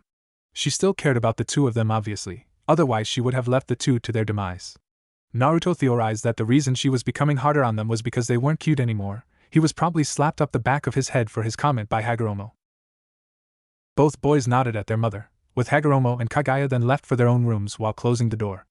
Naruto's eyes stopped their glowing as he then changed out of his robes into some loose pants from a storage scroll before sealing up the clothes he had worn during the day and placing it next to his bed. Naruto then laid down on the futon while hiding his newly made metal blades underneath his pillow, just in case. As he stared at the ceiling, Naruto pondered what was to come. What would happen after both he and his brother defeated the Shinju, if that happened? Would people cast them out as freaks, worship them as gods, or try to manipulate them for their own ends? Naruto truly didn't know what would happen. How would he achieve peace? Both Hagoromo and his mother had their own methods to peace, but Naruto still didn't know how he was going to accomplish his dream. Though Naruto did know that there was going to be a lot of training in the future, whether to help take down the Shinju or even just to discover his own capabilities, Naruto would definitely be training in the future. His ability to combine elements was just too good to leave alone. There were just so many combinations, possibilities. It made Naruto's head spin thinking about all the possibilities that he hadn't uncovered yet. Wood, sand, explosion, darkness, light, crystals, maybe even non-physical elements like sound. And those were just off the top of his head. As Naruto thought about all that he would do in the future, he felt his eyelids become heavy, finding it hard to stay awake. Deciding to get some rest, he succumbed to his body's desire to sleep, closing his eyes and entering into a peaceful slumber. It would be several years before any of the Otsutsuki family would feel the stirring of the Shinju, though the constantly building chakra would give them enough motivation and incentive to train as much as they could. Hagoromo working on his Fuinjutsu, Rinnegan techniques and preparing the seal for the Shinju, while Naruto would work on combing and creating new elements as well as his chakra constructs ability, feeling that it would be those two abilities he would need the most in his battle with the Shinju. The open spaces that were available to Hagoromo and Naruto greatly increased the power that they could put behind their attacks, helping them master devastating techniques, in Hagoromo's case, and creating large-scale attacks, in Naruto's case. They would feel the awakening of the beast. The completely overwhelming chakra would spread over the earth like a plague would be hard to ignore. Even the normal citizens of the elemental nations would feel it to an extent. They would feel constantly uneasy, like there was a spider on their neck that they couldn't remove. Surprisingly, the chakra of the beast wasn't filled with malice or pure evil, but neutral, either good nor bad. Part of the family was actually grateful that the beast had finally come. The tension that was constantly building was almost unbearable. All three members found it hard to sleep with the atmosphere that was taking hold. Naruto actually thought that the Shinju would destroy his family without even doing anything. The increased tension from the looming threat of the Shinju and combined with their different views on achieving peace was putting a strain on the relationship of Hagoromo and Kagaya. What would usually be just staring contests and heated conversations had evolved into shouting matches that could only be resolved when Naruto physically got in between them. Fortunately and unfortunately, it wouldn't be the Shinju that destroyed the family, but the decisions that were made after it. It would be those decisions that would destroy the family and shape the elemental nations for years to come. As the battle approached, both brothers readied themselves, knowing that the beast would come for them as the only other chakra around besides its own. Both knew that the battle would be one of epic proportions. The amount of chakra and destruction that would be flung around would be, most likely, the largest amount ever at one time. This also affected where they would have their final battle. Hagoromo and Naruto knew that no civilians could get in the way. So they went to a place where there were no people, to the southeast of Fire Country. While there had been expeditions to the lower east of the Land of Fire, there were no sentient inhabitants. A quick fly over by Naruto proved this. The large circular land asterisk would be perfect for the confrontation with the Shinju, uninhabited, isolated, and spacious. When they felt the Shinju's awakening, both brothers quickly sighed goodbye to their, packing what they would need for the upcoming fight and set off for their preset battleground. As both, now, men traveled to their destinations, uncertain of the outcome, both knew one thing. It would be a battle for the ages. The world was holding its breath. The silence that engulfed the area was as loud the roar of the mightiest animal. Not that there were any animals in the area, however. The land was barren, desolate, bare. The rocky plains stretched as far as the eye could see whichever way it looked. There were no trees, there were no animals, and if it wasn't for the two figures standing on top of 10-meter-high outcropping rocks, there would be no life. Though there was no sun for them to see each other with, but that was okay. They didn't need to see each other, only what was to come. The first figure on one of the rocks was wearing a white, full-length haori with a black shirt, beneath which he wore a necklace which was also made up of 6 magatama. He had short, spiky orange hair along with eyes that had a black dot as a pupil, a purple sclera and iris with 4 rings that spread out from the pupil and a trimmed goatee. He had horns on his head that were several centimeters above the skin along with a light-colored circle on his right palm and a dark crescent moon on his left. A sword, a katana to be precise, was in a black sheath at his waist, with an orange magatama as the guard and purple cloth wrapped around the hilt. A shakujo was in his right hand held in a firm grip. The gold rings on the staff were still. The man's eyes were set firmly in front of him, not wavering, barely blinking, unmoving. On the second rock was another man that was also following his companion's lead and staring firmly ahead with his pure white eyes. The horns on his forehead were roughly the same size as the other man on the rock beside him. Wearing a white full-length haori with a high collar, much like the other man beside him, along with dark pants and shirt. Just visible near the sleeves of his haori, on his arms were 2 strange arm bracers, made with leather, yet there was also metal poking out beneath the sleeves. His long waist-length, white hair that went down his back didn't hide the katana he also had sheathed at his waist, though he did nothing to hide it either. A staff was also enclasped in left hand. A strange gold M acted as the top, giving the weapon a strange look. The staff in the white-haired man's hand was held in a looser grip than the man beside him, though not by much. The object of their focus could only be described as some sort of demon, a creature whose appearance comes from one's nightmare. The creature was a dozen or so kilometers away, though the size of the creature meant that the two men didn't have long before it would be upon them. For thick legs that were thicker than most mountains held its titanic body off the ground. As each limb impacted the ground, it left a crater that could be 30 meters deep, a testament to its massive size. The forelegs, however, looked more like hands than feet, while the hind legs were reminiscent of a dog's. 10 tails swung behind its body as it moved, each one having the ability to knock down mountains with ease. Both brothers had seen the beast do that on the way towards them. Spiky protrusions, much like the two companions' own on their foreheads, were spread out over the top of the being's oval head, along with the cone that adorns its back. Almost the entire thing was a murky brown color that covered its entire body. The only part of the creature that was a different color was the tips of the horns that sprouted around the top of its head like a crown. On the front of the head, looking at the two standing figures, was a single eye that rested above a mouth with teeth that could make a shark look like it had baby teeth in comparison. With the red sclera and iris along with 4 ripples that spread out from the dot-like pupil and the 12 tomo that were spread out along the ripples, it reminded both men of their mother's tomo eye and the Rinnegan combined. This worried both males. The most worrying thing about the entity before them was the pure overwhelming chakra that it seemed to exclude from its body. Both of the men could barely grasp the power that the thing before them wielded. If this was the power of a primordial entity, it certainly lived up to its name. They had felt its chakra exploded when it first awoke, and though they hadn't seen the full extent of its power, they had seen the smoke on the horizon signaling its approach. They'd even thought they had seen the flickers of fire. Living proof of the power that they would have to fight against, the power of a living force of raw power, the power of a god. "So, this is the Shinju?" remarked the orange-haired man. He then placed his shakujo inside his haori, where it disappeared with a puff of smoke. "It appears so, brother," the white-haired man replied while repeating the same action as the other man, storing his staff in his haori. "It appears we have awoken the Jubi," the man dubbed the beast. "10 tails? That's imaginative," the orange-haired brother said sarcastically in response to the naming of their foe. "I don't exactly have time to think up a smart one, Hagoromo," the haori-wearing man said as he watched the beast lumber closer. The shockwaves it sent with each step was now buffering the brothers' clothing.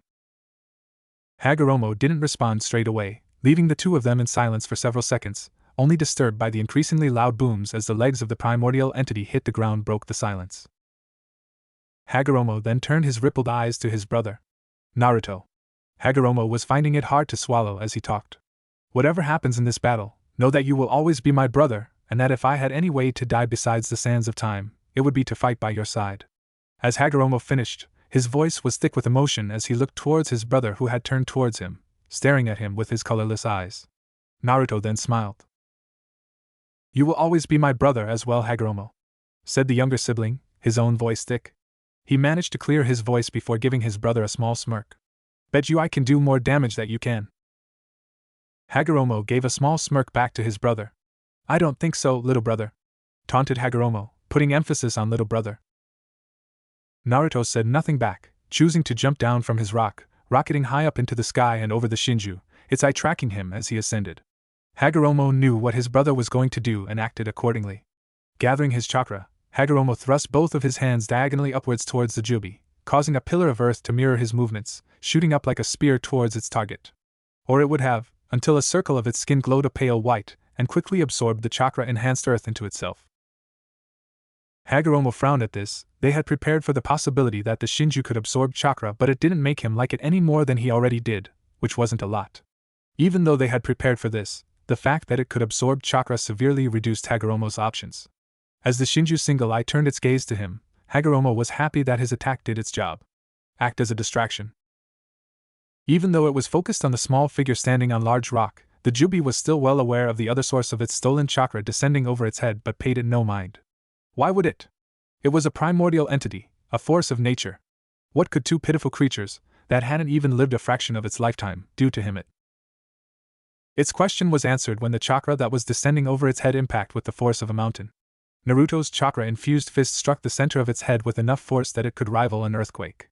Taken off guard by the power of the descending fist, the front limbs of the beast buckled, causing its head to hit the ground with boom. Hagoromo simply watched on as the beast's head hit the ground. It seemed that it could only absorb chakra it knew was coming, and unexpected chakra-based attacks could work. But now that they proved to the thing that they were an actual threat, he doubted that they'd get another shot at a surprise attack. As his brother landed next to him on his rock after flying back using his ability over wind, Hagoromo explained what he'd discovered. It seems that it can absorb chakra, it knows it coming, much like I can. However, if caught off guard it can get his by a chakra attack. Hagoromo explained to his brother, who simply nodded. He had already come to his own conclusion about the beast's chakra-absorbing abilities. Both men's attention was drawn back to the Shinju when they felt a shudder run through the earth and looked upon the tentails already on 3 legs and just finishing to put its 4th back onto solid ground. Both noted there was barely a scratch on the crown of its head, despite the power in which it was hit. As it stood, the beast let off a terrifying roar, one that could shake the very heavens themselves. It was then that the Otsutsuki brothers realized that it wasn't just the roar of a mindless creature acting on a basic instinct. It was the battle cry of a very angry being that, contrary to the image its appearance gave off, did have intelligence. Something else the brothers soon found out was that it wasn't just a cry either. As soon as the beast finished they felt the wind pick up and start to roar, the ground shake and tremble like it was the act of Kami, and the clouds twist and swirl towards their direction. After several seconds of trying to maintain their balance on the rapidly crumbling rock, both Hagoromo and Naruto were forced to jump to either side as one of 10 tails crashed onto their position, cracking the ground around it, and creating a shockwave that destroyed even more of the earth. Both males had to once again dodge as a tail came at both of them, once again destroying the ground around the site of impact. When the next tail comes swooping at them, both males were ready, now on either side of the Jubi. Both nimbly jumped out of the way while launching an attack, Hagoromo launching several small metal projectiles, while Naruto channeled pure lightning through his body and fired it straight into the base of the neck of the 10-tailed creature. The single-eyed beast let off a roar of annoyance more than pain, as if annoyed at the two brothers for hurting it. Thankfully not causing any natural disasters, before turning to the one that caused it the most pain, Naruto. What happened next was too fast for Hagoromo to fully comprehend. The Jubi opened its mouth, close to unhinging its jaw, and formed a dark purple and black cone of what could have only been chakra and launched it at Naruto. The cone then shot out at Naruto like a beam that impacted the earth with force the likes Hagoromo had only ever seen when Naruto broke out his high-level earth attacks. The beam dug through the earth, crashing into Naruto and taking him along with it.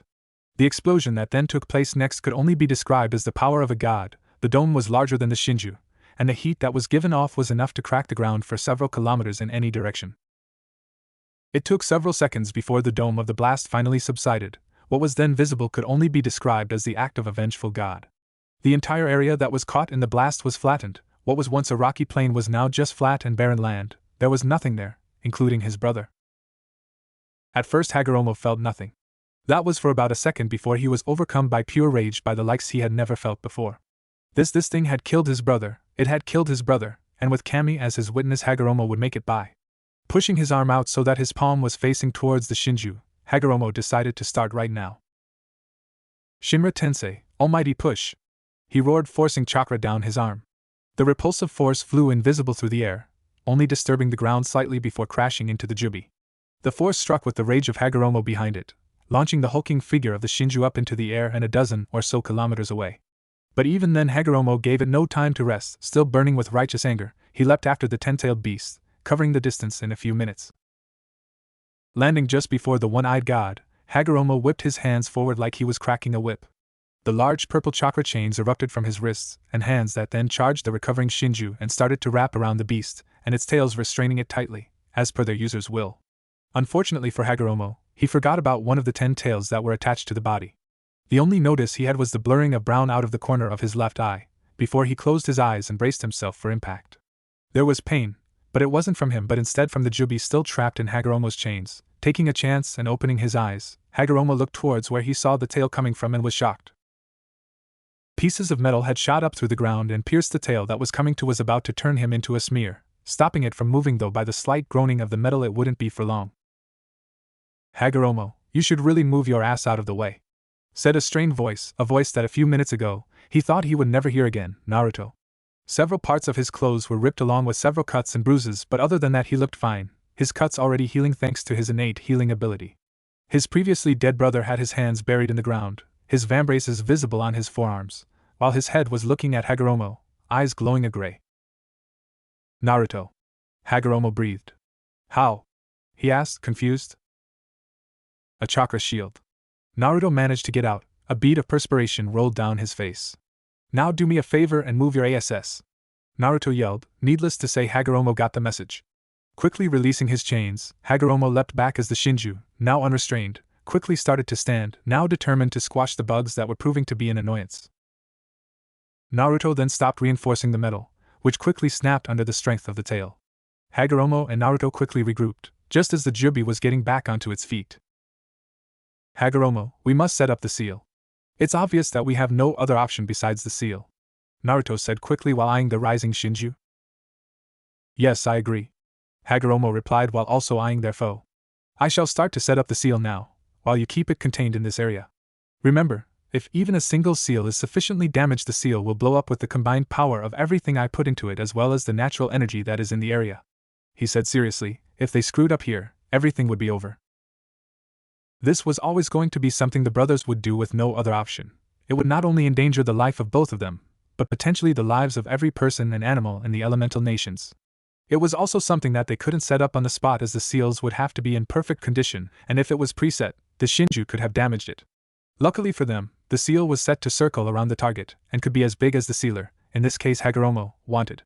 The downside was that the Shinju had to be kept occupied so that the Hagoromo could focus on placing the seals. This meant that Naruto had to keep the Jubi focused on him, which would be incredibly tough considering the power it wielded. But even though it would be almost impossible, it was their best shot at defeating the beast. Naruto nodded at his brother's words before taking off towards the 10 tails, who had by now gotten back up onto its feet and was tracking Naruto's approach with its single eye. It knew now that these two were a threat to it. It would have to deal with them to accomplish its self-appointed mission of retrieving what was originally its chakra. It had pondered about the other human that was running away from it but quickly discarded the idea of pursuing it. The Shinju would eventually get its chakra back, that it knew for certain. Naruto stopped 100 meters or so away from the brown creature. If Hagoromo wanted a distraction, he'd get one. Placing his palms out, his eyes glowed a light green as the wind in front of him quickly started to rotate in a circular motion, forming a funnel for a rapidly growing tornado. It took mere seconds before the cylinder of the swirling winds was complete, picking up dust and rocks to be sucked inside its funnel. It was Naruto's own powers over wind that was stopping him from following those rocks. Naruto held the natural disaster in his grasp, with his ripped Haori blowing crazily behind him, before with a mighty push of chakra, he launched the tornado at his foe who had watched been shaking itself to rid it of the many rocks and other debris that had hit it when they became caught in the winds of the tornado. Noticing the tornado, the Shinju intended to just weather the storm. After all, it usually created disasters like that when it roared, so it should be able to withstand the tornado. It was forced to rethink that when it sensed the human doing something else with its stolen chakra.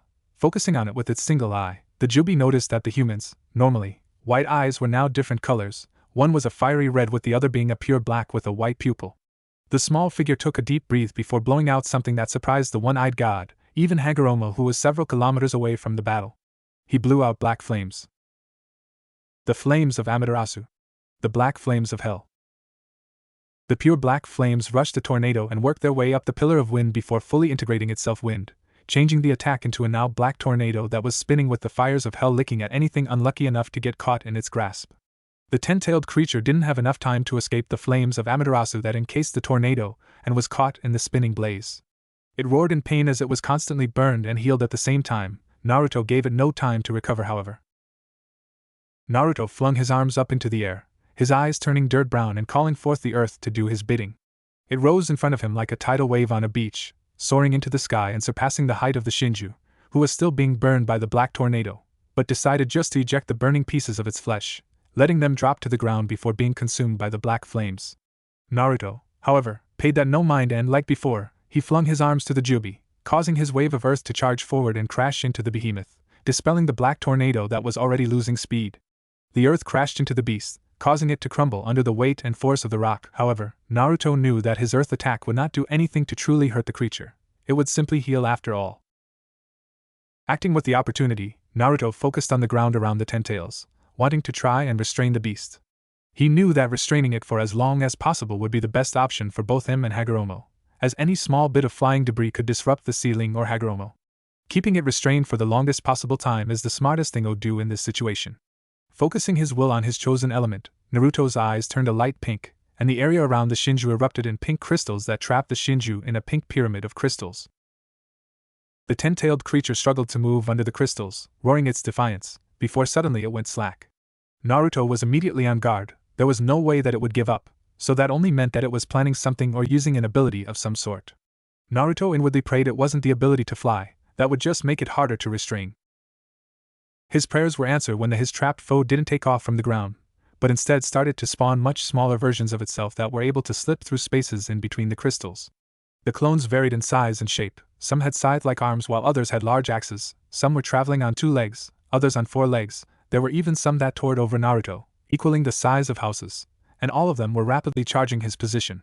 He inwardly cursed. Of all the things the damn beast he had to have, it had to be minions. Thankfully though, Hagoromo took care of that problem. Hagoromo! Naruto shouted behind him, using chakra to enhance his voice to shout the distance between them. Minions! Several kilometers away, riding seals into the rocky earth, Hagoromo heard his brother's voice and turned to look in his direction and instantly noticed what the problem was. Hundreds and hundreds of what could only be described as miniature 10-tails without the 10 tails that came out of its hide.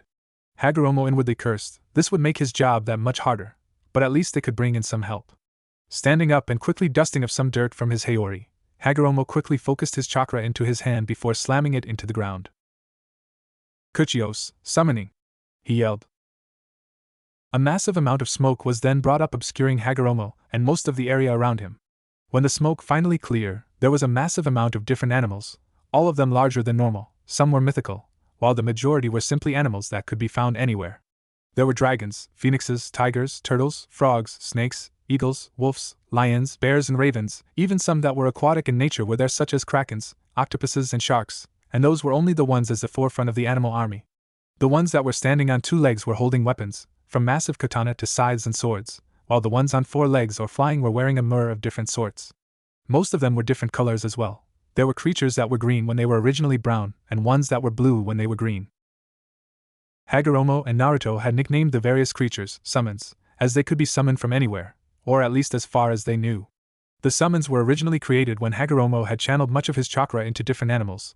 This caused the animals to grow larger and smarter. It also changed them physically in some ways. It also gave them the ability to use some of the elements, though on a smaller scale, the ability to talk and, in some cases, walk on 2 legs. They were essentially given chakra. Though with the mythical animals, they didn't know if the Rinnegan created them or if they were summoned from somewhere, as they were mindless beasts when Chikashoto, Animal Path, summoned them. The mythical animals said that they didn't remember anything before they were summoned, and it is unknown to Hagoromo and Naruto if this is a side effect of the Rinnegan summoning a mythical creature or if they were created by the Sasura Eye. All of the newly called summons had agreed to aid the brothers in battle should the need arise. However, after that event, Naruto had noticed that Hagoromo had been oddly pensive about the event. It had cleared up several days later, but for some reason the mere thought of it brought a shiver down Naruto's spine. Hagoromo had thought of something that Naruto knew would come to bite him in the arse later, he was sure of it. As the smoke fully cleared one of the summons, a large light brown toad spoke to Hagoromo. He wields a large staff with multiple spikes on either end. Hagoromo-sama, the toad said respectively. All of the summons referred to Hagoromo, and a few of them to Naruto as well, with respect akin to someone of high status that saved their life multiple times. What do you wish of us? Gamamaru, I need all of you to defend my brother from the Jubi's spawn, he ordered. Now was not a time to be polite. Quickly, my brother must be able to focus on keeping the Jubi restrained while I continue the sealing. Once that is done, dispel yourselves. And watch the seals on the ground. If even one is disturbed, we will all fail. With that, Hagoromo got back to carving the seals into the ground, while the summons raced off to battle against the Jubi's horde, taking care to avoid the seals on the ground. As Naruto was about to let go of the Shinju so he could focus on its spawn that were rapidly rushing his position, he heard more footsteps coming from behind him. Looking over his shoulder, he breathed a sigh of relief. His brother had summoned their army to keep the horde occupied while he could focus on the 10-tailed beast currently trapped in a crystal prison. Speaking of which, that same beast, as if sensing its jailer's lack of focus, reared up and rammed itself against its pink prison with earth-shattering strength that cracked the bars of crystal that held it down. Naruto inwardly cursed his wandering mind and returned his attention to his prisoner.